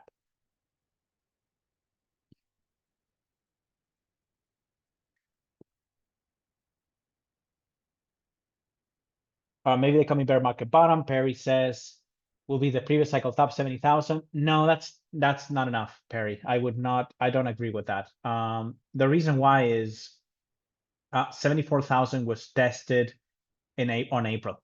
It tested 74,000. So a 4-year cycle low would almost necessitate that Bitcoin break below this 320-day cycle low. You would expect to see at least that because it usually does. So this is the last 320-day cycle low. Took place on April 7 of this year. That's 76,000. And during a crypto bear market, you would expect that one to be crossed. So the high would need to be below 75K. I would guess 50K or 25K if it's really bad. My guess would be 50K, but yeah, I suppose 25 would also be in play. We will know because you can see how severe the crashes are or the sell-offs are. But if we're judging by what's been normal this cycle, we would say, definitely the volatility on that 4-year cycle, even as it turns down, should be less than before. But 75,000 it's gonna go below. Going below 75K would be the least you would expect. I would definitely expect that. So Perry's saying looked it up. In 1976, a British statistician named George Box wrote the famous line, "Beautiful. All models are wrong. Some are useful." I love that quote. It's beautiful. Someone like me, I rely on models for all my work, and I have to constantly remind myself that these are just models. As an example, this is a good way to make this announcement. As you know, some of you know this person, Ray Merriman. I'm going to be joining his program this Saturday. It's a 2-year program, and then we're going to do some collaboration. Probably well before that, we're going to be working on offering you guys some stuff together. I don't know what that's going to be, but that's what we both intend to do. We want to collaborate. We want to work on something together. And he told me, he said, well, listen, you would need to adapt your the naming of the cycles, the nomenclature, to our style. And his style is he doesn't call cycles, not all of them at least, by duration. So he doesn't say 80-day cycle or 20-day cycle. He would say something like the 20-day cycle will be a trading cycle. The 80-day cycle would be a primary cycle. And I agreed. I said, yeah, that makes sense. Let me tell you why that makes a lot of sense. Because when I started doing this cycle work on Bitcoin, the 80-day cycle lasted about 80 days. Now I ran the cycles again, but this time since 2017 through to the present, because I figured I have enough data now. Back then in 2018, I had 7 years of data. I could start it in 2010 and I could run it all the way through 2017. And I came to this 80-day cycle. It showed up in the, it's called a periodogram. So I ran the periodogram. You can use it's this fast Fourier transform, this cycle stuff to find frequencies. And it was about 80 days. It wasn't exactly 80 days, it was like 79 or so. Well, I ran the same study, but this time I started in 2017 and ran it all the way to the present. The 80-day cycle is now about 90 days. So it's a 90-day, 80-day cycle. You can see how that is, it's a bit of a what is that? It can't be a 90-day, 80 days. That doesn't make any sense. So I've decided to change the name. I'm gonna still call it 80-day cycle, by the way, for now, but in future work, you're gonna start seeing me use the term primary cycle. It's a primary cycle. It's a primary cycle for Bitcoin. It's 80 to 90 days. Ray is not the first person to ask me to do this, by the way. Other people have asked me to do this before because it creates confusion. And this time I have to agree. The fact that the duration of the cycle has changed, and yet it is the same cycle, we find it using the same tools. It's a pretty good reason to just change the name, ditch the 80-day naming, and just call it a primary cycle. The primary cycle in Bitcoin is about 80 to 90 days. The primary cycle in the stock market is 20 weeks. That makes a lot more sense. So yeah, I don't know why I brought that up. Yeah, that's just to say, the reason I realized the cycle is a little longer now is I was rechecking the model. I was rewriting the functions that find these cycles, and I refined the formulas. I made them better using AI. Obviously, that's my favorite tool to use. AI. I use it on everything. I used an AI to create a more refined version of these periodograms, these tools to find cycles, and it was very clear. It's not 80 days. It's funny. It's about 87. So it's close to the Mercury orbit, and that number 87 keeps showing up and many market things. The offset between liquidity and Bitcoin is about 87 days. I'm actually going to test that more with more rigor coming up. This is something I want to get to when I have some time. 84 days is the same displacement that you see between gold and liquidity. It is the same displacement that the old relationship between gold. I think I talked about this before. The old relationship between gold and Bitcoin is that Bitcoin led gold, which doesn't even make sense, by 84 days or about 87 days. Let's call it 12 weeks. All right. The modern relationship is that gold leads Bitcoin by 12 times 2 weeks, 24. So 2 Mercury orbits. It used to be 1 Mercury orbit. Now it's 2 Mercury orbits. The primary cycle in Bitcoin is also a Mercury orbit. It's interesting. Interesting. I'll just leave it at that. It's interesting. I want to look into it, see if there's more to it. Maybe when I run the cosmic indicators, I somehow highlight where Mercury is. Maybe that's going to give me more accuracy. I don't know, but it's interesting. And it's the reason I rerun everything. And by the way, when I rerun these models, there is a possibility that the data comes back to me and says, hey, there is no 80-day cycle. There is no 90-day cycle. It doesn't exist. But it does. It was there. It was actually the most prominent one, which funny enough, when I ran the cycles back in 2018, the most prominent cycle was a 20-day cycle. And I found the 80-day cycle using Hurst's methodology, just multiplying that frequency by 2, 3, or 4 times, and then checking the periodogram to see if it jumped at those intervals. And there was a clear jump at the 80-day mark, but it wasn't, it didn't jump on you. It wasn't like, it wasn't dominant. I would not have called it the primary cycle back then. The primary cycle seemed to be the 20-day cycle. When I rerun everything last week, the 20-day cycle does not show as, it's not as important anymore. Anybody who's been trading Bitcoin since 2017 will know that 20-day cycle is not that important. It's more about the 80-day cycle. Now it shows as very prominent. And here's the other thing. The next cycle after 80 days Back then in 2017, what, 7 years of data? Nothing. I had nothing. So I speculated that there was a cycle between 240 and 320 days in duration, but I wasn't clear on which one. Now, logic would dictate, and this is Hurst's logic, that if you have to multiply the 20 by 4 to get to the next cycle, right? 20 times 4, that's 80. If you do 80 times 4, that's 320. So logic dictated that there should be a 320-day cycle, but I could not find it on the data. I could not run the equations and get to that frequency. It was not there. So I speculated that maybe it exists. Well, now if I run it now, there is a 290-day cycle. That's very close to 320. So it showed up. It showed up in the data, which is good. What I'm trying to say is rerun everything. This is fundamental to a cycles analysis. It's finding the cycles. And if you think there's an 80-day cycle and you run a periodogram and it doesn't show up, well, there is no 80-day cycle. But I was happy to see that it was there. I was happy to see also that the 320-day shows up nowadays, whereas back then it didn't. Now, my wife was smart enough. She's very smart. And she pointed out to me, well, if you have a 90-day cycle and you have a 290-day cycle, maybe it's not an 80-day cycle, not a 320-day cycle. Maybe, so that would be 4. 4 80 days make up a 320-day. Maybe, she said, it's a 90-day cycle that adds up to a 270-day cycle. And I said, you know what? It's probably one or the other. Some of these, in fact, we could go over these now. Some of these are probably made out of 2 80-day cycles, and some of them are probably made out of 3.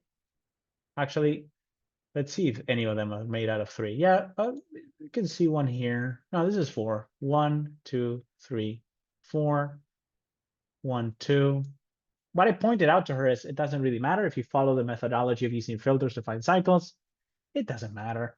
Each one will break down into however many cycles it wants to break down into. Just as an example, this is a 320-day cycle. It broke down into 2. We have 1. That's 1 80-day cycle. And here's the next one. And that was it. That's only 2. So that can happen. But I digress. All right, next question.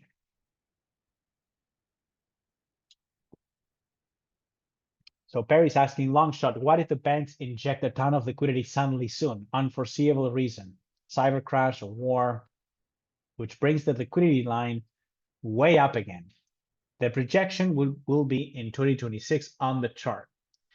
Would that mean that BTC could follow it and have a strong finish in 2026, a super late extended 4-year cycle? Perry, the answer is yes, that could happen. In fact, actually, I'm gonna take it a step further. If that were to happen, cyber attack or war, Russia invades Poland or something like that, apparently they've been flying drones, and that's all I'll say about that. If Russia, let's say, invades Poland, Bitcoin would probably react in a pretty negative way. I would still expect it to crash into October.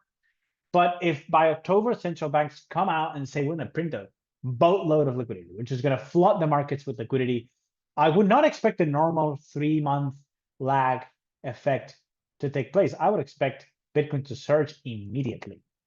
It would react in real time. It would not wait for that 3-month period in order for that liquidity to work its way, blah, blah, blah. That doesn't matter. In those key inflection points, it doesn't matter.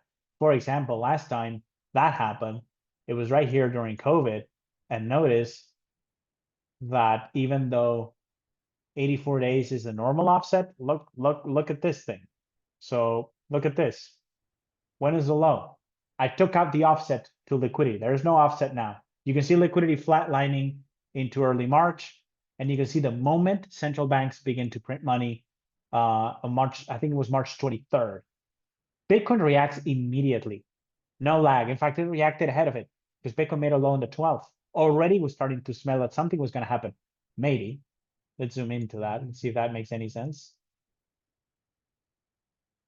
And you can see that, no, actually the day they announce the massive liquidity boost, right there on March 19, That's when they promised to bring out the monetary bazooka, and boom, Bitcoin reacts in real time. So Perry, to answer your question, another great question. If you see one of these major announcements where the Jay Powell comes out and says, we're going to print $20 trillion and hand it off to everyone. You know how they bailed out Argentina? Swap lines are going to buy the bonds too. So the US Treasury is going to own Argentinian bonds. Now, as a Uruguayan who lived in Argentina, and most of my friends are from Argentina, I like the move. Without US Treasury support, Argentina would go bankrupt for like the third time in my lifetime. I'm only 38. So I've seen this again and again and again. It breaks my heart. So I'm happy that they're getting the bailout. I'm happy that it's because they're friends. Milei is friends with Trump. I don't care about those dynamics. I just care that Argentina is getting the money that they need. If I'm being completely selfish as a Uruguayan, if Argentina goes into a financial crisis, so does Uruguay, and goes into a financial crisis too. And this bazooka that they took out, they said all options on the table. We're gonna buy the bonds. Here's a swap line so you can keep the peg. I saw Argentinian commentators saying, well, they're gonna tell Milei to drop the peg, obviously, and defend the bond market. Nope, they did both.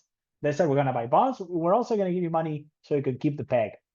So if they come up with something like that, but for the world, Bitcoin is going to react in real time, just like it did back in 2020. Now, these are extremely, extremely rare and critical moments. That could it be that we have something like that by mid-October? Oh, absolutely.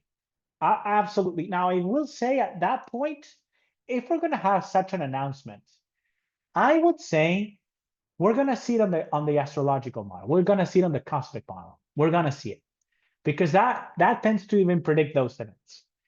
So I would not expect such a rally to begin until after October. I would still expect Bitcoin to fall into October 17. But maybe if something really bad happens between now and October 17 and they come out with a major, major announcement by then, I will be the first to throw away this liquidity 84-day offset. I'll throw that away. Bitcoin is going to react to that in real time. Liquidity is going to surge on that day, and so will Bitcoin.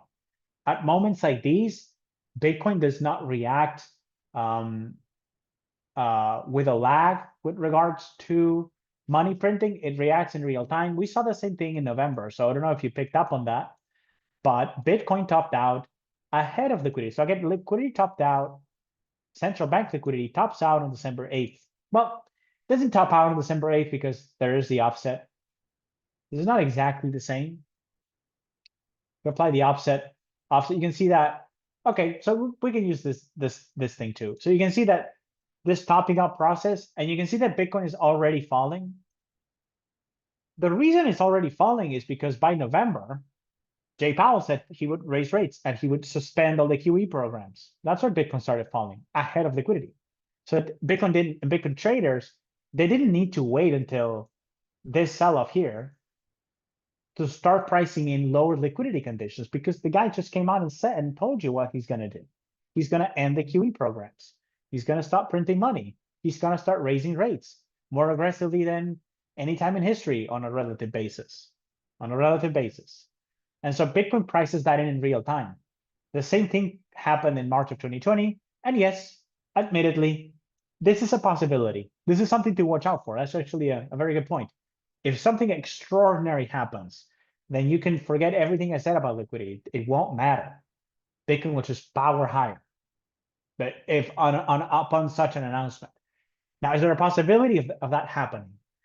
So Perry's saying, well, that was a strong COVID crash, though, too, in 2020, that the price was bouncing back from.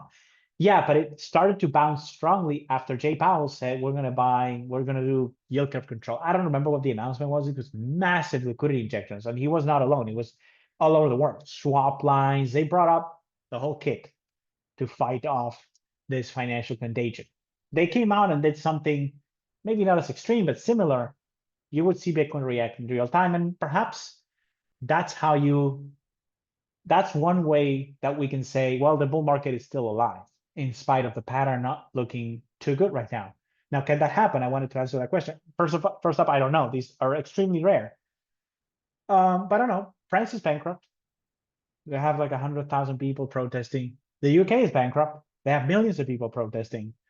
No end in sight to all the money printing. There's trouble with the Fed, although I think the US can still fund itself through private markets. Argentina is bankrupt. So yeah, we could see. I mean, markets move quickly. Bonds are selling off right now. I think the Japanese 30-year rate is at all-time highs. In the UK, it's at highs, the highest since 1998 or 1997. So bonds are not looking good right now. If the bond market breaks down between now and October, they're gonna have to print money, and Bitcoin's probably gonna react in real time. So that's an important caveat. So Perry again asking the question. So what about altcoins if BTC drops below the VTL now? Is any potential significant alt season still possible? You know me, if you've been listening to me lately, I'm not the alt season guy. I think alt season is not going to happen. Will not happen. We had alt season already. This is what I was pointing out earlier. This was alt season. It was this thing here. It lasted about a month. Once liquidity loads up, you're going to see what I mean.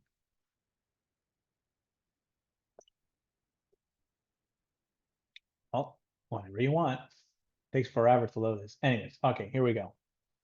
So remember how I said that Ethereum didn't have this? So zooming out context, Ethereum has been following.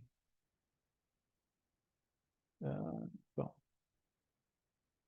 Ethereum has been following central bank liquidity even more closely than Bitcoin. This is what the chart looks like. We went over this chart last month. You can see that you have this high here on July 14th. ETH completely ignores that, keeps going. And this was alt season. It went from July 13th to this high on the 23rd of August. So it's like 6 weeks. We have a 6-week alt season. Not the first one we've seen. We've seen plenty of these. We've had these mini, highly targeted alt seasons in this cycle. I don't think that's going to change. I think that's going to stay the same. We might see another one of those. But like alt season, the way we used to have them, and I had to do a lot of these measurements for Wise for our promo campaigns. And like alt season used to be altcoins rising by 25,000% on average and rising by 10x against Bitcoin. We're not going to see that this cycle, not even close. We're not going to see anywhere near that this cycle. We're not. I'm very, very confident of that. We're not going to get that. Now, we already had alt season. Now, check this out. Look at this. So I just showed you how ETH was bucking the liquidity trend before. It was more bullish than liquidity. Oh, didn't mean to do that. Well, it's doing the opposite now. So now we have, this is the other chart zoomed in. So you can see that there's no July 14th top. Instead, ETH just keeps going higher. But if we fit it to the present, you can see that as of this low here on the 3rd of August, liquidity and Ethereum fell back in line. And those of you who follow me on Wise, you know that I pointed this out when it took place. I said, look, they're falling back in line. Because I said, well, there's a possibility that we're going to enter alt season if Ethereum continues to rally in spite of liquidity going sideways and doing this. And on that week, I think it was a video that I recorded on August 7, I said, look, they're falling back in line again. So you can forget about alt season lasting into the end of the year, or people were calling for that. I was like, no, that's it. It's over. And it was. So now they're back together again. And they're back together even though ETH looks a bit more bearish than liquidity now. So it's like, it ignored liquidity on the way up. Now it seems to be ignoring it on the way down. Although, to be fair, this is what we should expect other altcoins to do. Just really, really fall more than Bitcoin, because Bitcoin hasn't done anything in months. The alts have been pretty hot. And so it makes sense that you would see them drop more heavily or faster than Bitcoin would. Markets like to balance themselves that way. If they go up a lot, they go down a lot when the cycle turns. And the cycle is turning. Let me delete some of these. This is Solana. same thing. So it was pretty strong. It was stronger than liquidity suggested. So here's liquidity. We're going to fit that cycle. Let's fit this. Let me fit it to this cycle here. So you can see that it doesn't top out on July 14. It tops out a little later, the 22nd of July. It has this low in early August. And look what it does.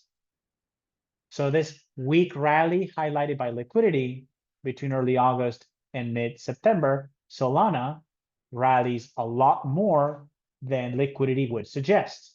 Well, guess what it's doing down? It's falling a lot more than liquidity would suggest. So something I like to point out constantly and remind you all is that liquidity is a great timing indicator. It doesn't tell you what prices are going to do. I mean, it doesn't tell you where it's going to go in terms of price. It doesn't tell you, it doesn't even tell you, it gives you some information as to how strong a rally or a sell-off might be, but that's not how you should use it. You should use it as a timing indicator. It's a timing tool. It's not a price prediction tool. That's why this comment by Zero Hedge made no sense. There is no fair price of Bitcoin based on M2. Believe me, I tried. I looked at everything. One of the first things that I try to use liquidity for is to forecast price. Why? Because I already have a pretty good tool for forecasting time. Okay, these cosmic signals that I have, they're very accurate at forecasting time. So I don't need that. I don't need something to forecast time. I already have that.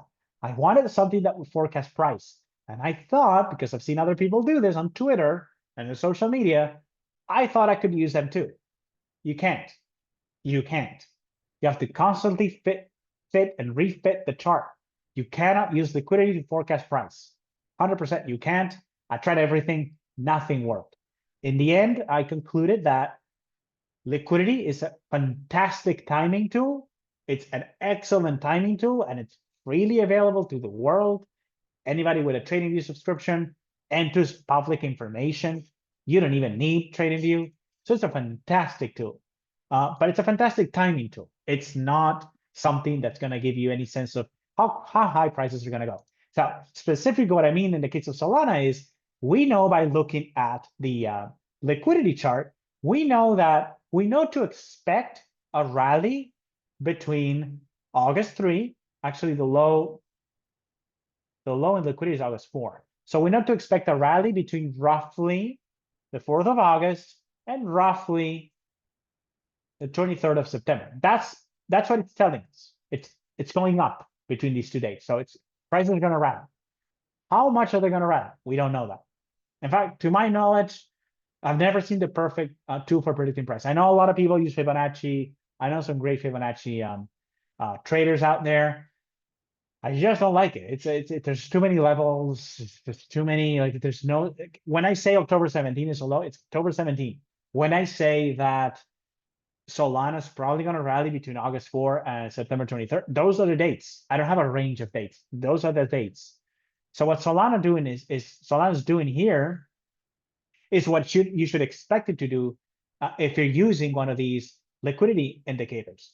It's telling you the range of dates where you should expect a rally. It does not tell you how much it's going to run. That's why Bitcoin barely went up between these 2 dates. That's why ETH didn't do much, but Solana did phenomenally well between the same 2 dates. However, in all 3 cases, Bitcoin, Solana, and Ethereum, they all top out when liquidity tops out. All of them. So it's a great time, and they all the cycles fall back in line at these key inflection points, these key dates. But how much, how little they move, you can't say. Even if and liquidity does give you some sense of what to expect, but it's just some sense. Because like I said, I mean, this rally, this August, September rally was weak. It was very strong in Solana. In fact, the rally that came before was shown to be strong, and it was weak in Solana. That's how it works. It doesn't mean it's not working, because remember, it is a timing tool. It's not a price prediction tool. All right.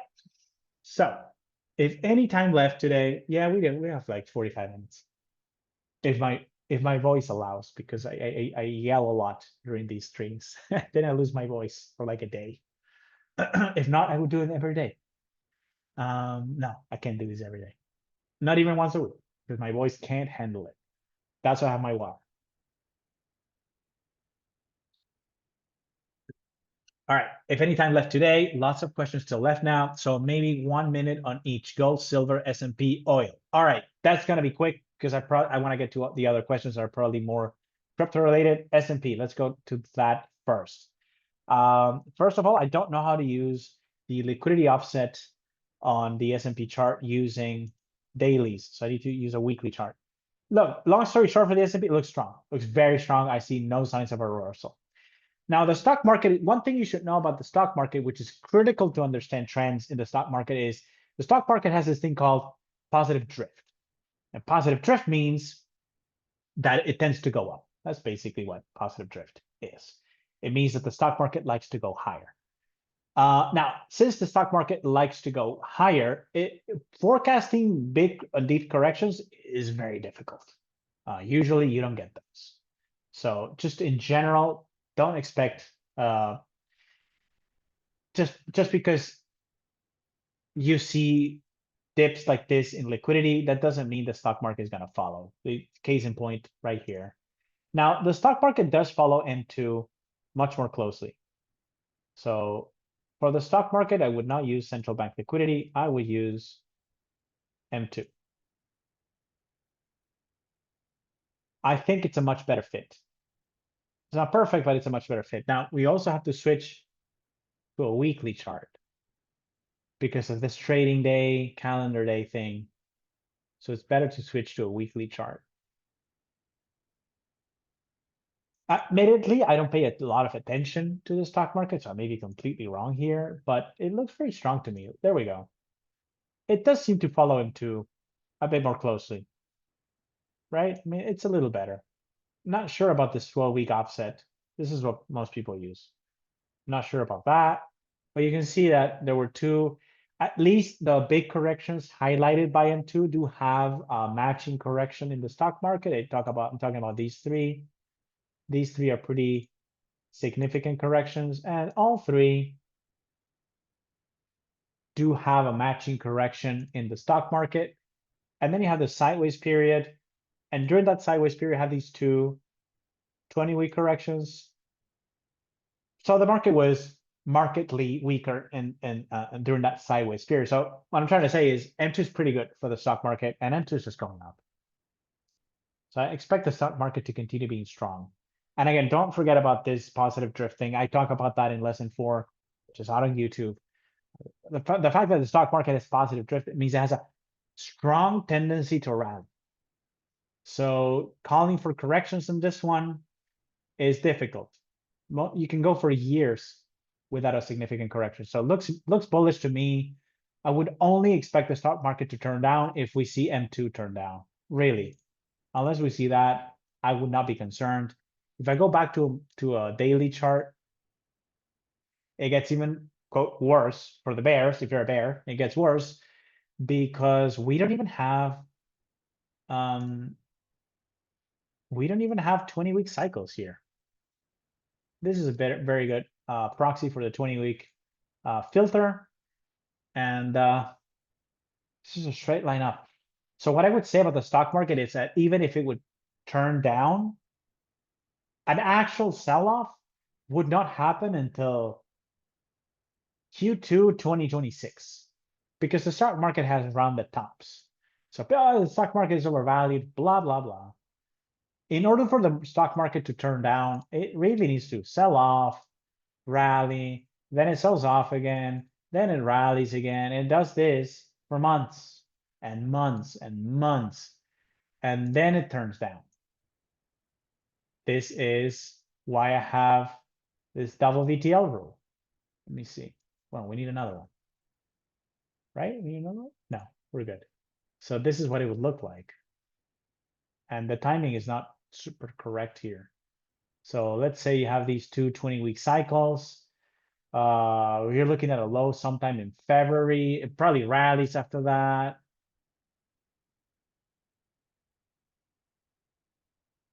And then it would turn down sometime in April. This is the worst case scenario for the stock market, something like this. It begins to gradually lose momentum. Listen, I love trading the stock market because it's so predictable with its patterns. These rounded tops are very easy to spot. The problem is, as a crypto trader, I don't get enough juice on these moves. I don't get enough volatility, and I don't like using leverage.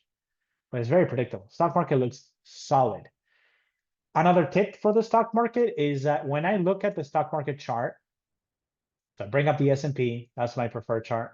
When I bring it up, if I don't see a 20-week cycle correction, so I put up the 20-week cycle filter. If I don't see a 20-week cycle correction, I just move on. It's bullish, period. Why? Because again, in order for the stock market to sell off, we need to start seeing those 20-week cycle corrections. I can go back and watch lesson 4 on YouTube. I get into why that is. But if you don't see the 20-week cycle correction, don't worry about the stock market. If it's going to top out, if it's going to sell off, it's months away, 4, 5, 6 months away. So I look at it almost daily, and I already know when it's doing this, just straight line up, no volatility. The VIX is at 16. Don't worry about it. Just keep holding. Gold looks super strong.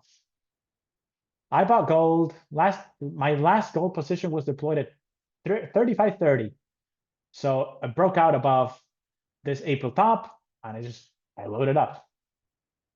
Gold is going up because there's a lot of geopolitical chaos. And interestingly enough, the central banks now hold more gold than they hold dollars. Interesting fact. China is also trying to settle the world's gold. So very interesting stuff. There's a lot of positive things happening with gold. And I do think that gold is reacting to the ballooning deficits that we're seeing in developed markets across the world. I don't see Bitcoin reacting to that, but gold is. So gold is definitely rallying because there's trouble in bond market land. Definitely, pretty sure that's the reason. And from a cyclic perspective, we have a 7-year low here, October 2022. This cycle is not expected to end until 2029, maybe 2030. And you would not expect to see a rally, an end to this major gold bull market until 2028. I have a sense that it's going to extend into 32 because there's some cycles that line up in 2030 and 2032. My base case is gold rallies into 2030. It sells off into 2032. It could end sooner, though. The rally could end, let's say, in 2028 and sell off into 2032. That's possible. Or maybe it tops out in 28, sells off into 2030, something like that. But listen, key takeaway there, we're in 2025. We're going into 2026. You're not going to see the high on 25 or in 26. And probably you're not going to see it in 27 either. If gold is to top out, I would expect it to happen during the next US election, because apparently it's going to be quite contentious. So I would expect it to happen then and no sooner than then. So gold, to me, if you have it, keep holding it. If you don't have it, consider buying on dips. And if you're watching this for the first time, I don't have the gold lesson out on YouTube yet, but it's coming next. I need to get to that actually. You can use this indicator. There's a 20-week cycle indicator, so FLD. It's the actual length is like more like 25, and this is like 32. This is the actual FLD for gold. And every time gold is doing what it's doing now, so it broke out after this long consolidation pattern. I don't know what to call this cycle, to be honest, because my model said it was 18 months, and there's no way that's what it is. But at the same time, it's a little more pronounced than your classic 20-week correction. But regardless, whenever you see gold do this, every time it pulls back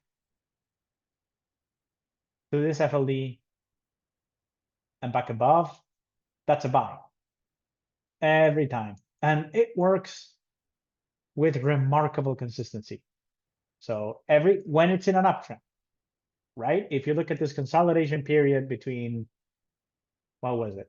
Oh, this is actually the 2020 through 2022. When it's doing this, what you're seeing here now, this is actually a 7-year cycle topping process. This strategy doesn't work. But when it's trending, such as here, it works very well. Now, how do we know if it's trending or not?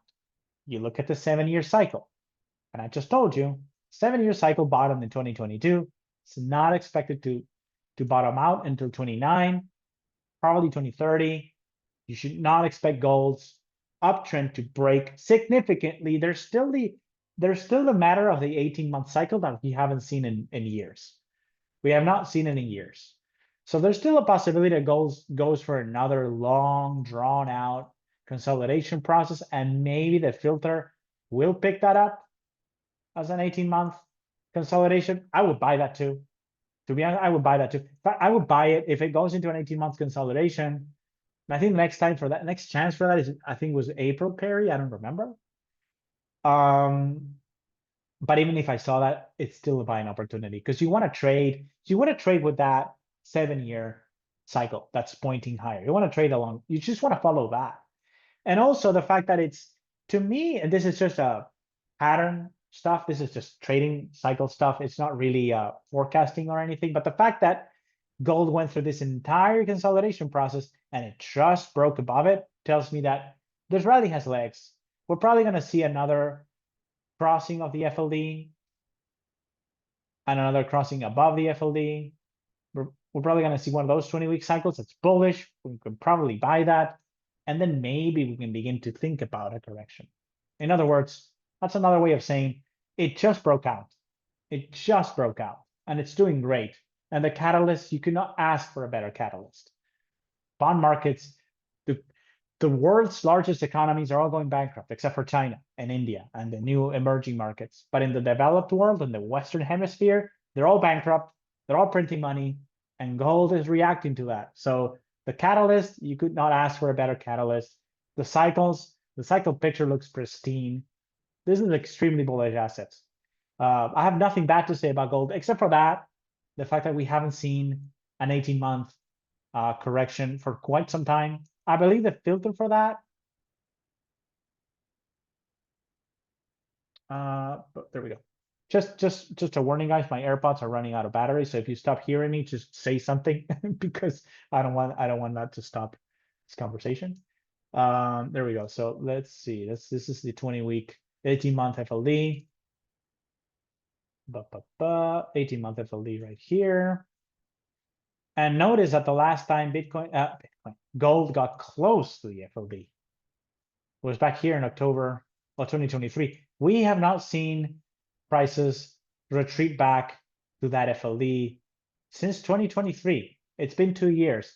So I would expect a bit of a longer correction by then, but let's look at what that correction looks like in a bear market, one of these 18-month corrections. It's not much. It went from 2000 to 1800, 20, what is this? Nothing, this is 10%. 10% correction. I'm a crypto trader, I don't care. I don't even feel those. I don't feel them anymore. 10% correction, I don't feel it. So yeah, it looks bullish. Watch out for that 18-month correction. If you want to know what that is, just use the filter. 100 days. You just place that forward by 150 days. That's going to be on YouTube at some point. For sure before the end of the year, but I'm trying to get it maybe within by the end of October, probably going to be done. I would watch, there's remains a possibility. Now, because I've talked about this before, I thought that 18-month correction had started here in April. It didn't, it just kept going. It consolidated sideways for some time and then it kept going. I would look at our model's forecast. The model's forecast, I think it was for a high in April, I think, if I'm not mistaken. But we'll watch for that for the next potential 18-month cycle top. I don't think it's going to happen in 2025. So for now, I think the coast is clear. You can buy dips. That's gold. And oil, I have to be honest, I don't look at oil. It's too manipulated. You can even hear my skepticism when I do I think that's lesson 6. With oil, you can see this line here. This is an 18-month cycle low. And what I teach in lesson 6 is you can short these. And it works with considerable consistency, but it hasn't worked this time. If you've sold 65 on oil, it just rallied, then it went back into this range. Not much here. I don't have much of an opinion. I would stay away from it. I would not do anything with this. It's not going to trend for now. This market looks dead to me. I think it's two opposing forces. One, deflationary forces, recessionary forces. And on the other hand, stagflation, right? We're in a stagflationary environment. We have high inflation and slowing economies. What should oil do during that time? Well, a whole lot of nothing, right? Demand is subdued as a result of the recession, but prices are not going to drop because we have inflation. So it doesn't do anything. I am not paying attention to this market. That's really my opinion. I'm just not looking at it. I don't think you can trade it. You can trade this cycle. You can trade around the 20-week cycle, these cycles here. But I'm not that type of trader. Could probably develop a model to predict these highs and lows, maybe. But I'm just not interested. I get a lot more action in crypto. Plus, it trades 24/7.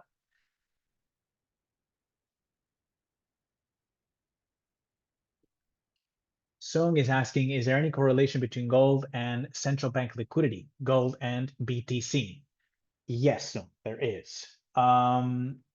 So I wrote about this on Substack. I think I published it on Substack. I recommend you read that. But basically, the relationship between gold and CBL, but gold and CBL actually, no. I have not seen a lot of correlation between those. It seems to be. So what I'm gonna say doesn't quite make sense because I haven't actually tested this too much yet. Not CBL. Again, for gold, you can look at M2. M2 is a lot stronger for gold. There we go. Oh, that's not M2. My bad. See, I'm gonna have to cut this short soon, guys, because I'm already getting distracted. There we go. So let me tell you what the theory is. So the theory is gold should be leading liquidity by about 3 months. It doesn't really do that though. If you look at it, if you look at the relationship, it seems like they move in lockstep. This is what I'm gonna test this out, but they move in lockstep. It's just one does not predict the other. It's the same thing. All right, okay. Just guys, let me know. Actually, you know what? Let me take a pause here. Let's take a break here. I'm gonna pause the recording. I'm gonna switch to another mic because this is already running out of battery. Yeah. Substack. Thanks, Barry. I'm gonna pause the recording and I'm gonna switch to another mic. Just I'll be right back.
All right, and I'm back. I had to use this one. Audio is not going to be the same, but hopefully we can continue this. I will go in about 25 minutes, but so let me get back to where we were. Long shot, blah, blah, blah, COVID crash, any correlation between CBL and gold, gold and BTC. All right, Interbishop music, that's fine. So when I tested this out, actually, you know, I'm still used to wearing these, so I'm probably gonna put these on. They mute them, even if they have no battery, you still, they have this white noise. All right, perfect. That's much better. Feels better. Audio still okay? 1, 2, 3. Let's see. Yeah, I hope it's okay. All right, so okay, just oh, there we go. Just a minute, guys. Yeah, still good. Still using that mic. Okay, so any correlation between gold and BTC? Asks Soon. Yes. So between gold and CBL, it looks like they just moved together. This is what I've been able to find out. I've not been able to find any offset. Now, I'm supposed to tell you that gold leads liquidity by 12 months. Again, CBL, central bank liquidity, there's no correlation. Very weak. If you use M2, however, it does seem, or it should be, the theory is gold should be leading liquidity, but it doesn't actually happen. When I tested it out, couldn't find that. That being said, I am building this new model to test these correlations more properly. So once I do that, I'll have a better answer for you. Now, between gold and Bitcoin, yes, there's a very interesting correlation. It's about 24 weeks. So it's 84 times 2. That's the correlation. Now, I can set that chart up, but it takes a bit of time because I don't remember how to do it. So here it is. So it's, you need to use this. You need to hide this. And the way to do this, if I recall, yeah, this is how you do this. So you need a moving average for gold that is offset. We need to switch to a weekly chart. There we go.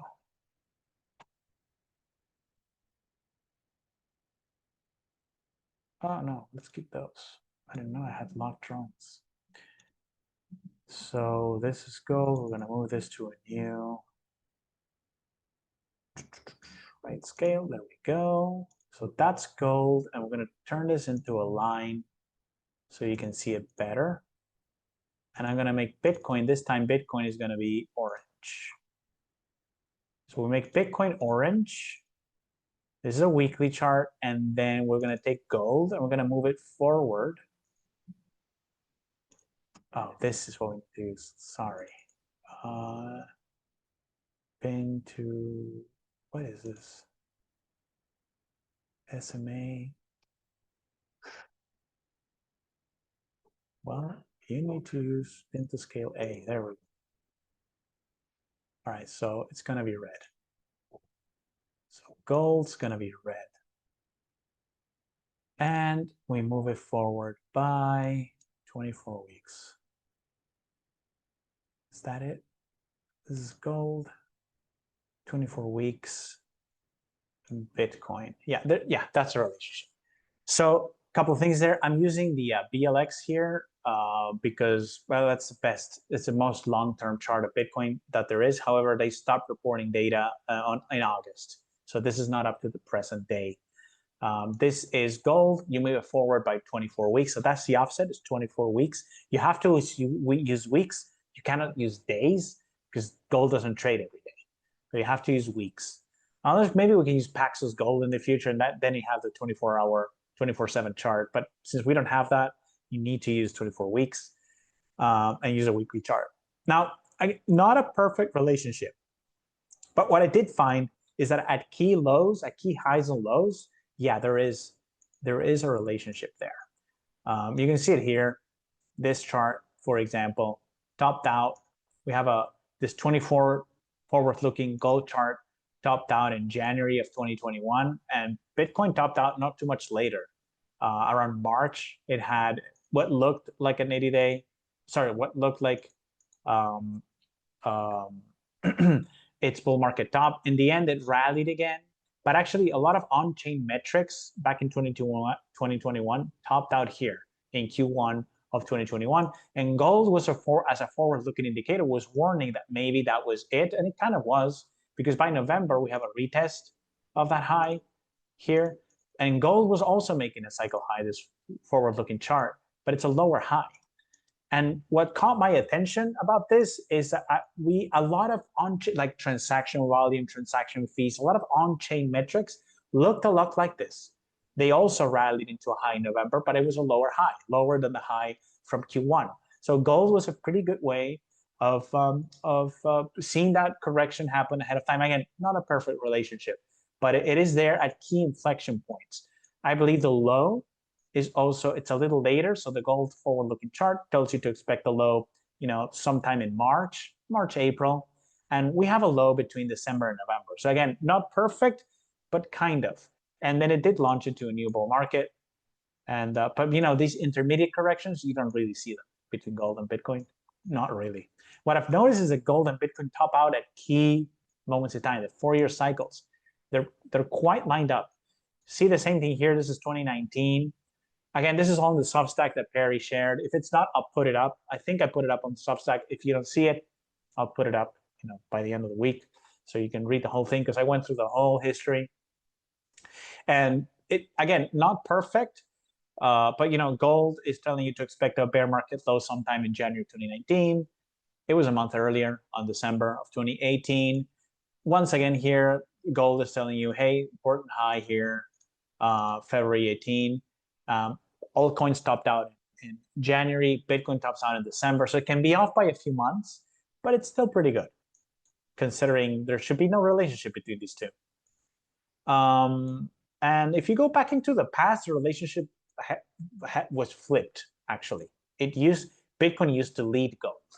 So I'm not going to get into that because I'm already getting a bit tired here, but just read the Substack article, because the relationship used to be the other way around. It used to be that Bitcoin would lead gold by 12 weeks. But around 2018, 2019, the relationship flipped to what it is today, which is gold leads Bitcoin by 4 weeks, but I would call that a somewhat weak.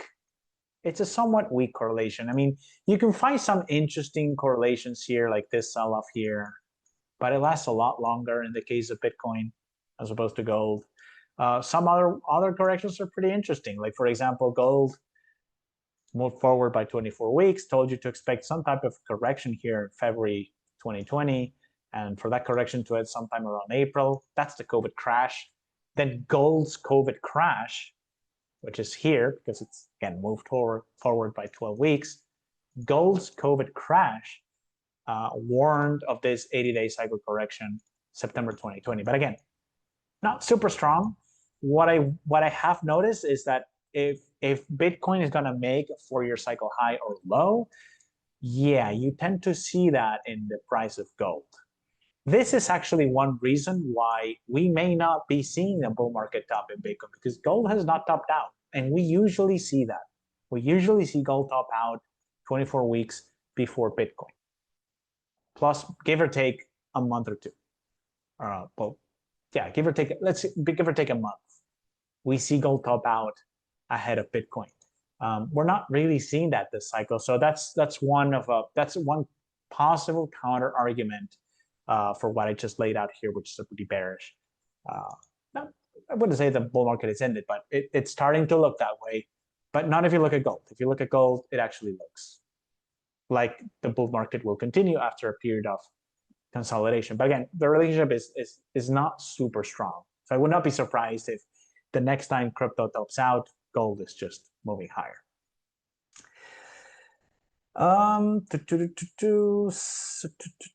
Intermission music.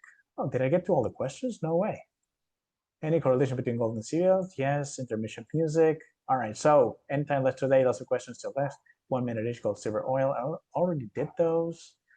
Oh, did you guys?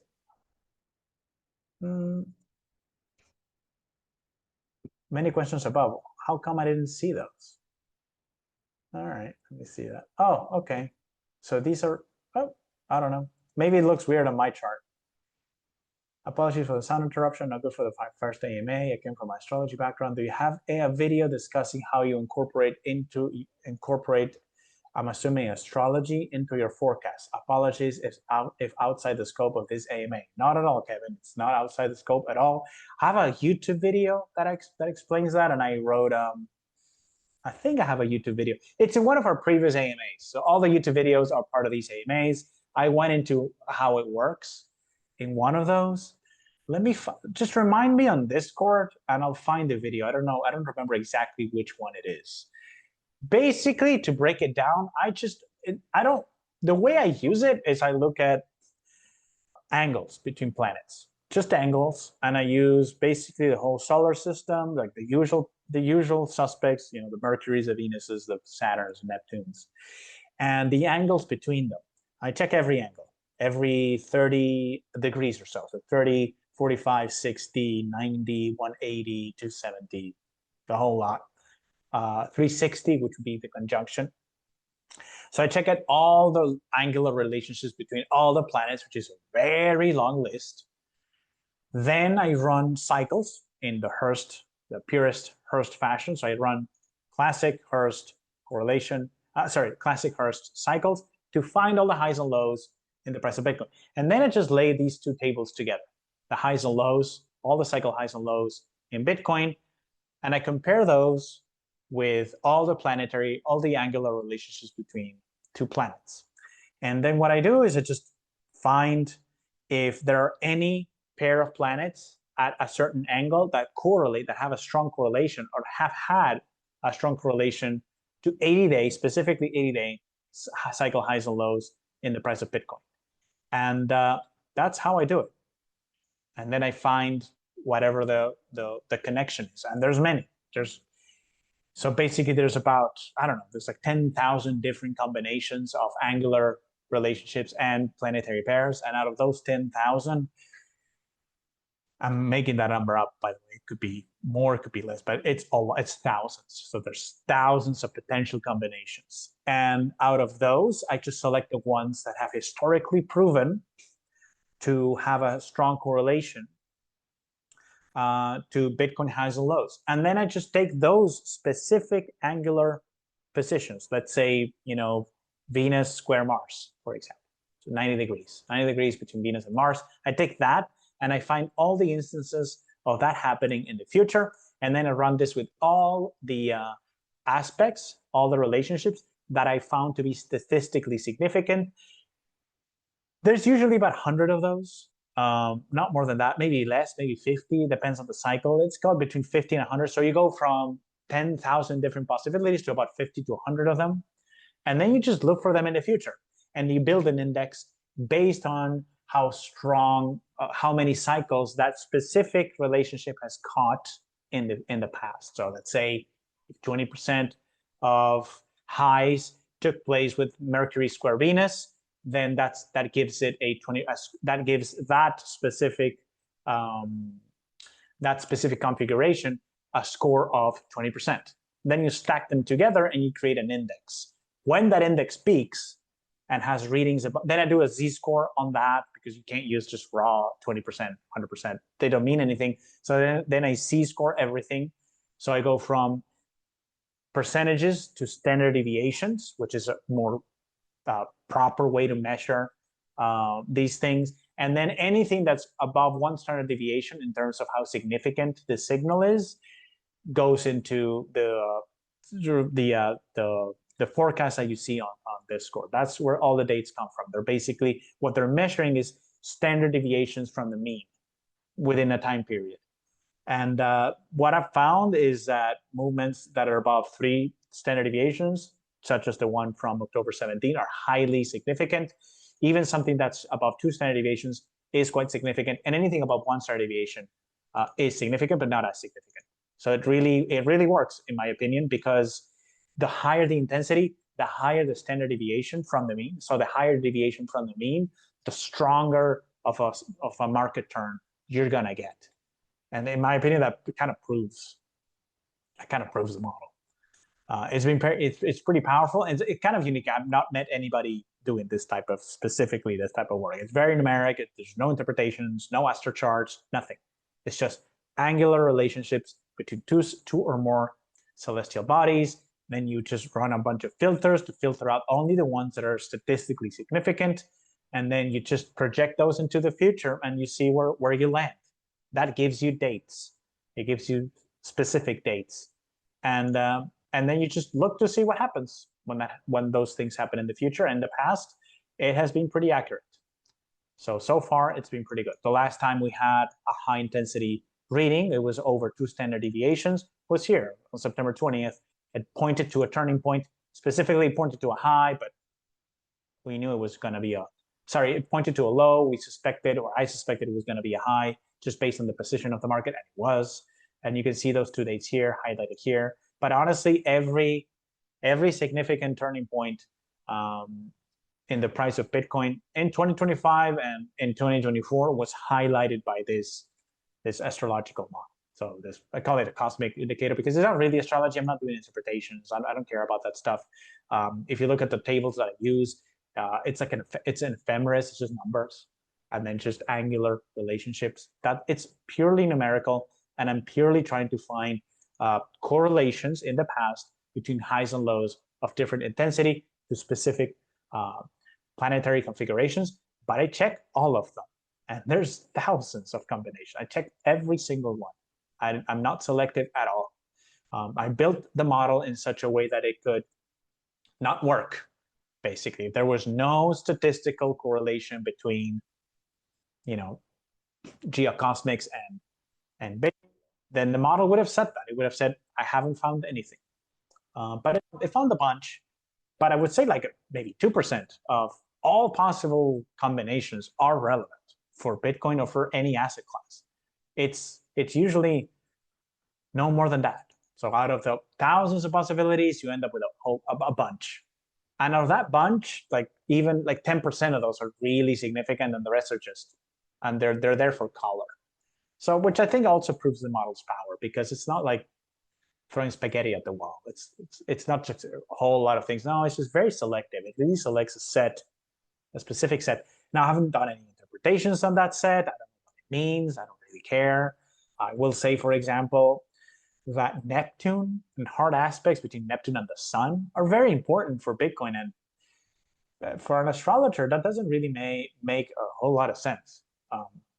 I think it doesn't. Why Neptune? Why the sun? I don't know.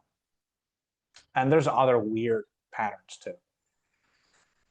All right, so I missed a bunch of questions. I'm gonna have to wrap. I'm sorry I didn't get to all of your questions, guys. Feel free to ask them on Discord, by the way. If I don't get to answer them, I'm gonna answer a couple more. So Marcos is in Argentina. Maybe the market will take it as don't bet against the Fed, and off we go.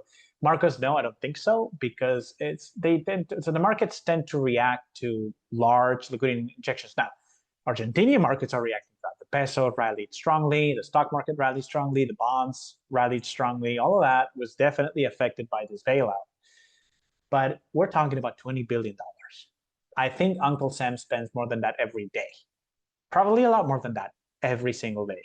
So these numbers are not big enough to move a multi-trillion-dollar asset like Bitcoin, much less stocks or any of that. I've seen some people try to make that connection, like, oh, they're bailing out Argentina. Here comes the bailout. It's like, no, like I said, 3 times have I seen Argentina being bailed out. Actually, 3 times. This is the 3rd time in the 2000s. I've seen them being bailed out before.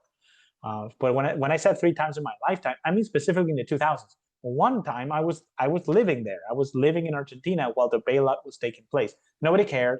It didn't break news. Everybody ignored it. But everybody just moved on. It's not as bad as you thought maybe from the outside that it was going to be. People just didn't care. And beyond affecting Argentina specifically, not much else happened. So they literally defaulted on their debt, and the markets didn't bat an eyelash. They just said it was just political stuff, and everybody just moved on. Unfortunately, as much as I love Argentina, I just don't think it's big enough. It doesn't move anything. And the people who are trying to make the connection between, oh, this bailout of Argentina means this is going to happen. No, it doesn't mean that. This Argentinian bailout, for example, where I was living there, I think it was in 2015 or 2016. Nothing happened at the time. There's no contagion. Maybe there's some contagion in the region, but it doesn't go beyond that. Have to go. Thank you, Juan, for your insight. Arvind, appreciate you, my friend. I'll see you soon.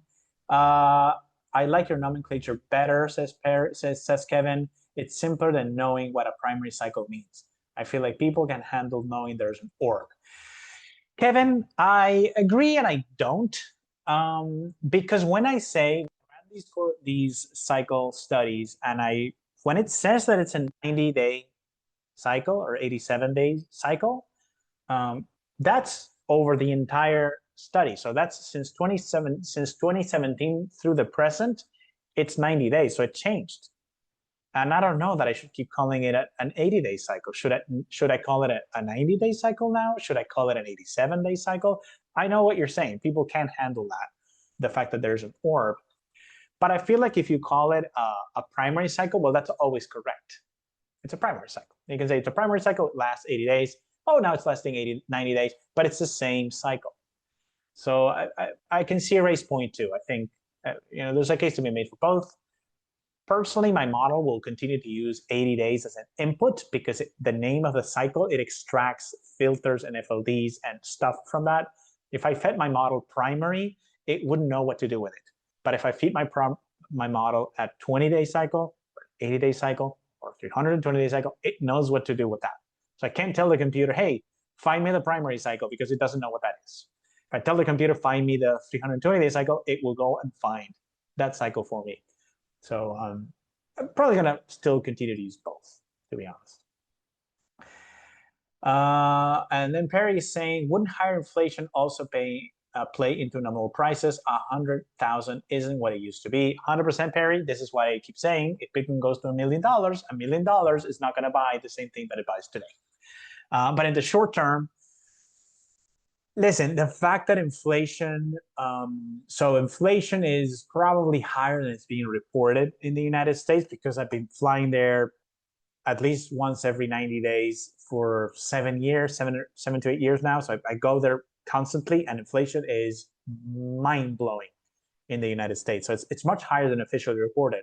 However, it's not that high.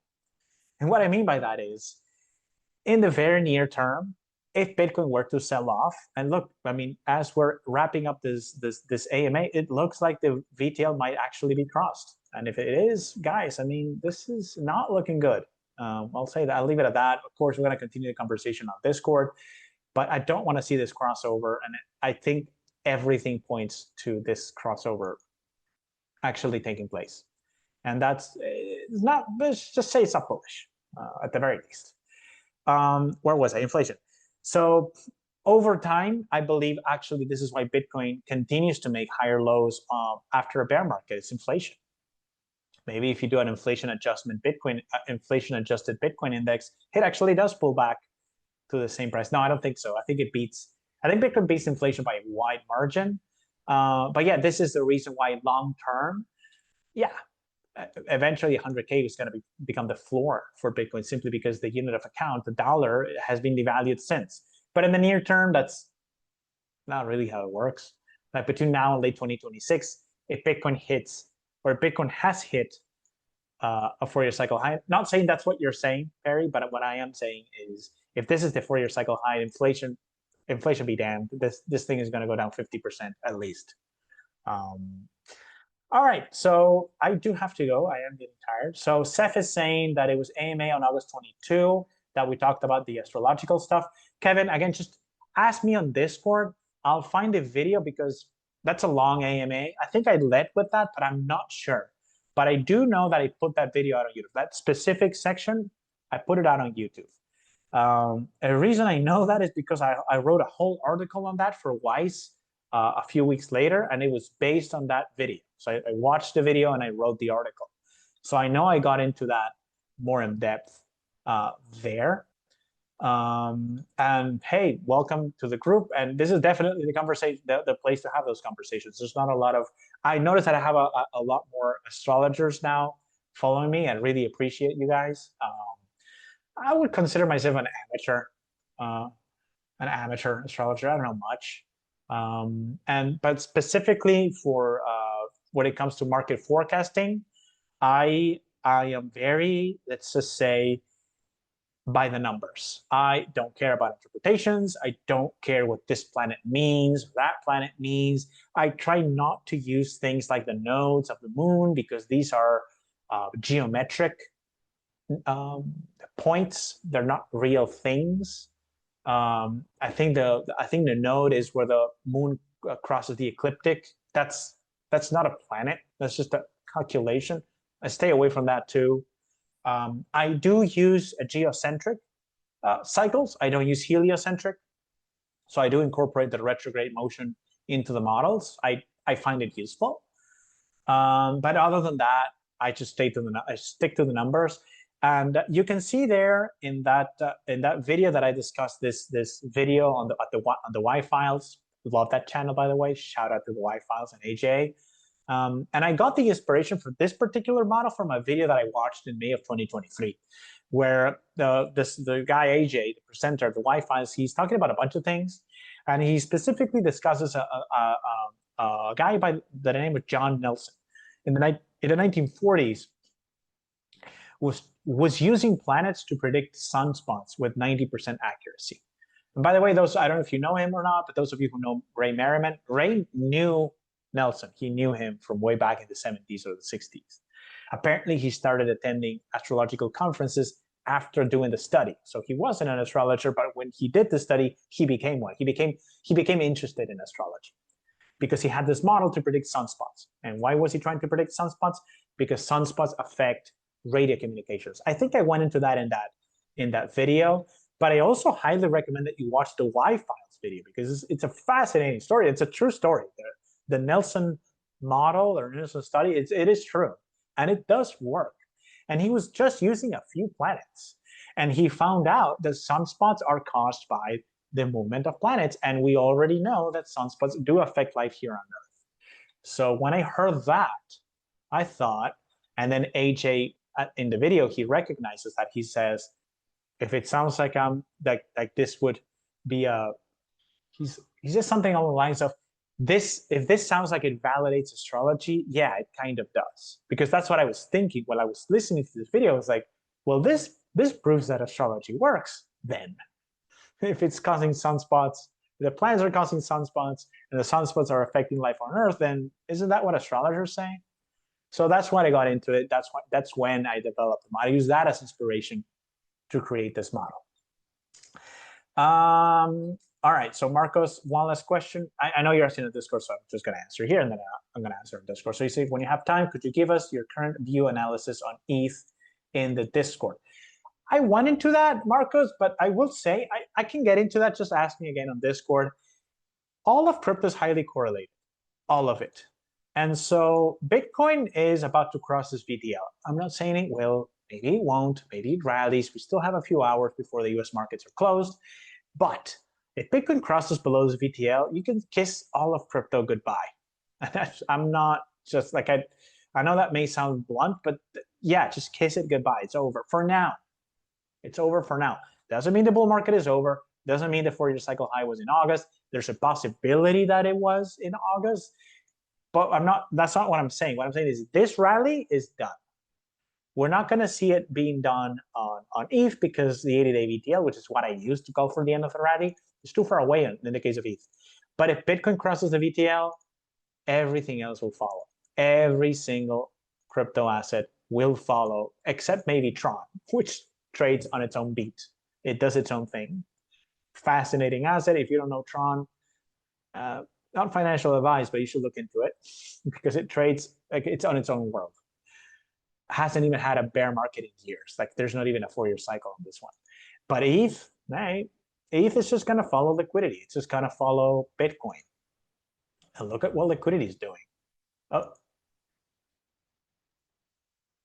there we go. So,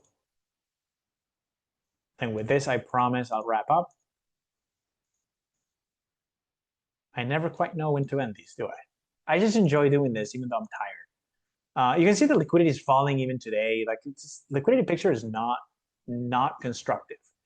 And so ETH was ignoring liquidity for some time, but ever since this low here on the 3rd of August, I think that's what I was getting into before I got, no, that's not what I was getting into. Anyways, I don't know if I finished this thought. As of this low on the 3rd of August, liquidity and Ethereum fell back in line. And what liquidity is showing for the next 4 weeks or so is decline. And we can already see that this decline, because remember, liquidity is a great timing tool. It doesn't tell you what price is going to do. However, when the sell-off begins, and it has begun now on ETH, it looks pretty severe, and it's only just begun. So I would expect 3,000 ETH by October. At this pace, that's what you should expect, 3K. That could be a buying opportunity, by the way, because we don't know what happens after that. This low in October, and I will leave you with this, it looks significant. I would not be surprised if it's more significant than the liquidity chart is letting on. I think this liquidity chart is showing like a little bounce. There's a possibility that this is a strong bounce, which is why I'm not selling out of my crypto yet. I've sold some, but I plan on purchasing. I'm gonna redeploy again in October, and then we'll see what happens, because I think there's a very good chance that this October bounce is strong, at least tradable. What happens after that, I don't know. It's hard to say. I should probably liquidate all positions as soon as BTC crosses down through this VTL. Honestly, on BTC, full disclosure, I have no BTC. I sold everything. I have 0 BTC right now. I sold everything between the 13th and the 20th. I did buy calls though. I bought calls.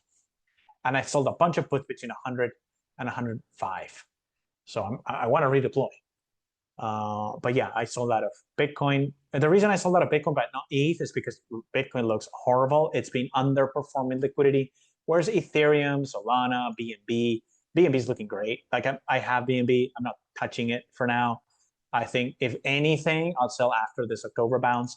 ETH, same thing. I'll sell after the October bounce. I sold some here. I sold half. But I'm pretty confident that this low in October is going to be significant. Now the problem is, it may be a significant low, but ETH goes like 2,000, and then it bounces to 3,000. I don't think that's going to happen. But that will be a significant bounce, right? So not financial advice, not telling you what to do, just giving you what I know. I don't have, and I have never seen, strong tools to predict price. I have strong timing tools. All I can say, Marcos, I promise I'm going after this, is today is September 25th. We have this correction is probably going to last another, let's see, 27 days. A lot can happen in 27 days if this momentum continues. It probably won't. No sell-off goes in a straight line, so don't be surprised to see some type of bounce, and then we waste some time here. We waste a few weeks, and then we go down again. Don't be surprised. That's probably what's going to happen. It's not going to go straight down in a straight line. It's not going to happen. That's not what I'm saying. But what I am saying is this correction, the low in this correction that's already started, clearly, is going to end in a month. So that's plenty of time for prices to go down. So trade accordingly, guys. Trade accordingly. And with that, I will leave you because I am exhausted. Thank you so much for joining. Love and appreciate you all as always. I'm super tired. I don't know if you can tell. I'll see you all in the Discord. All right. So ciao, everybody. And thanks so much for joining. You make this all worth it.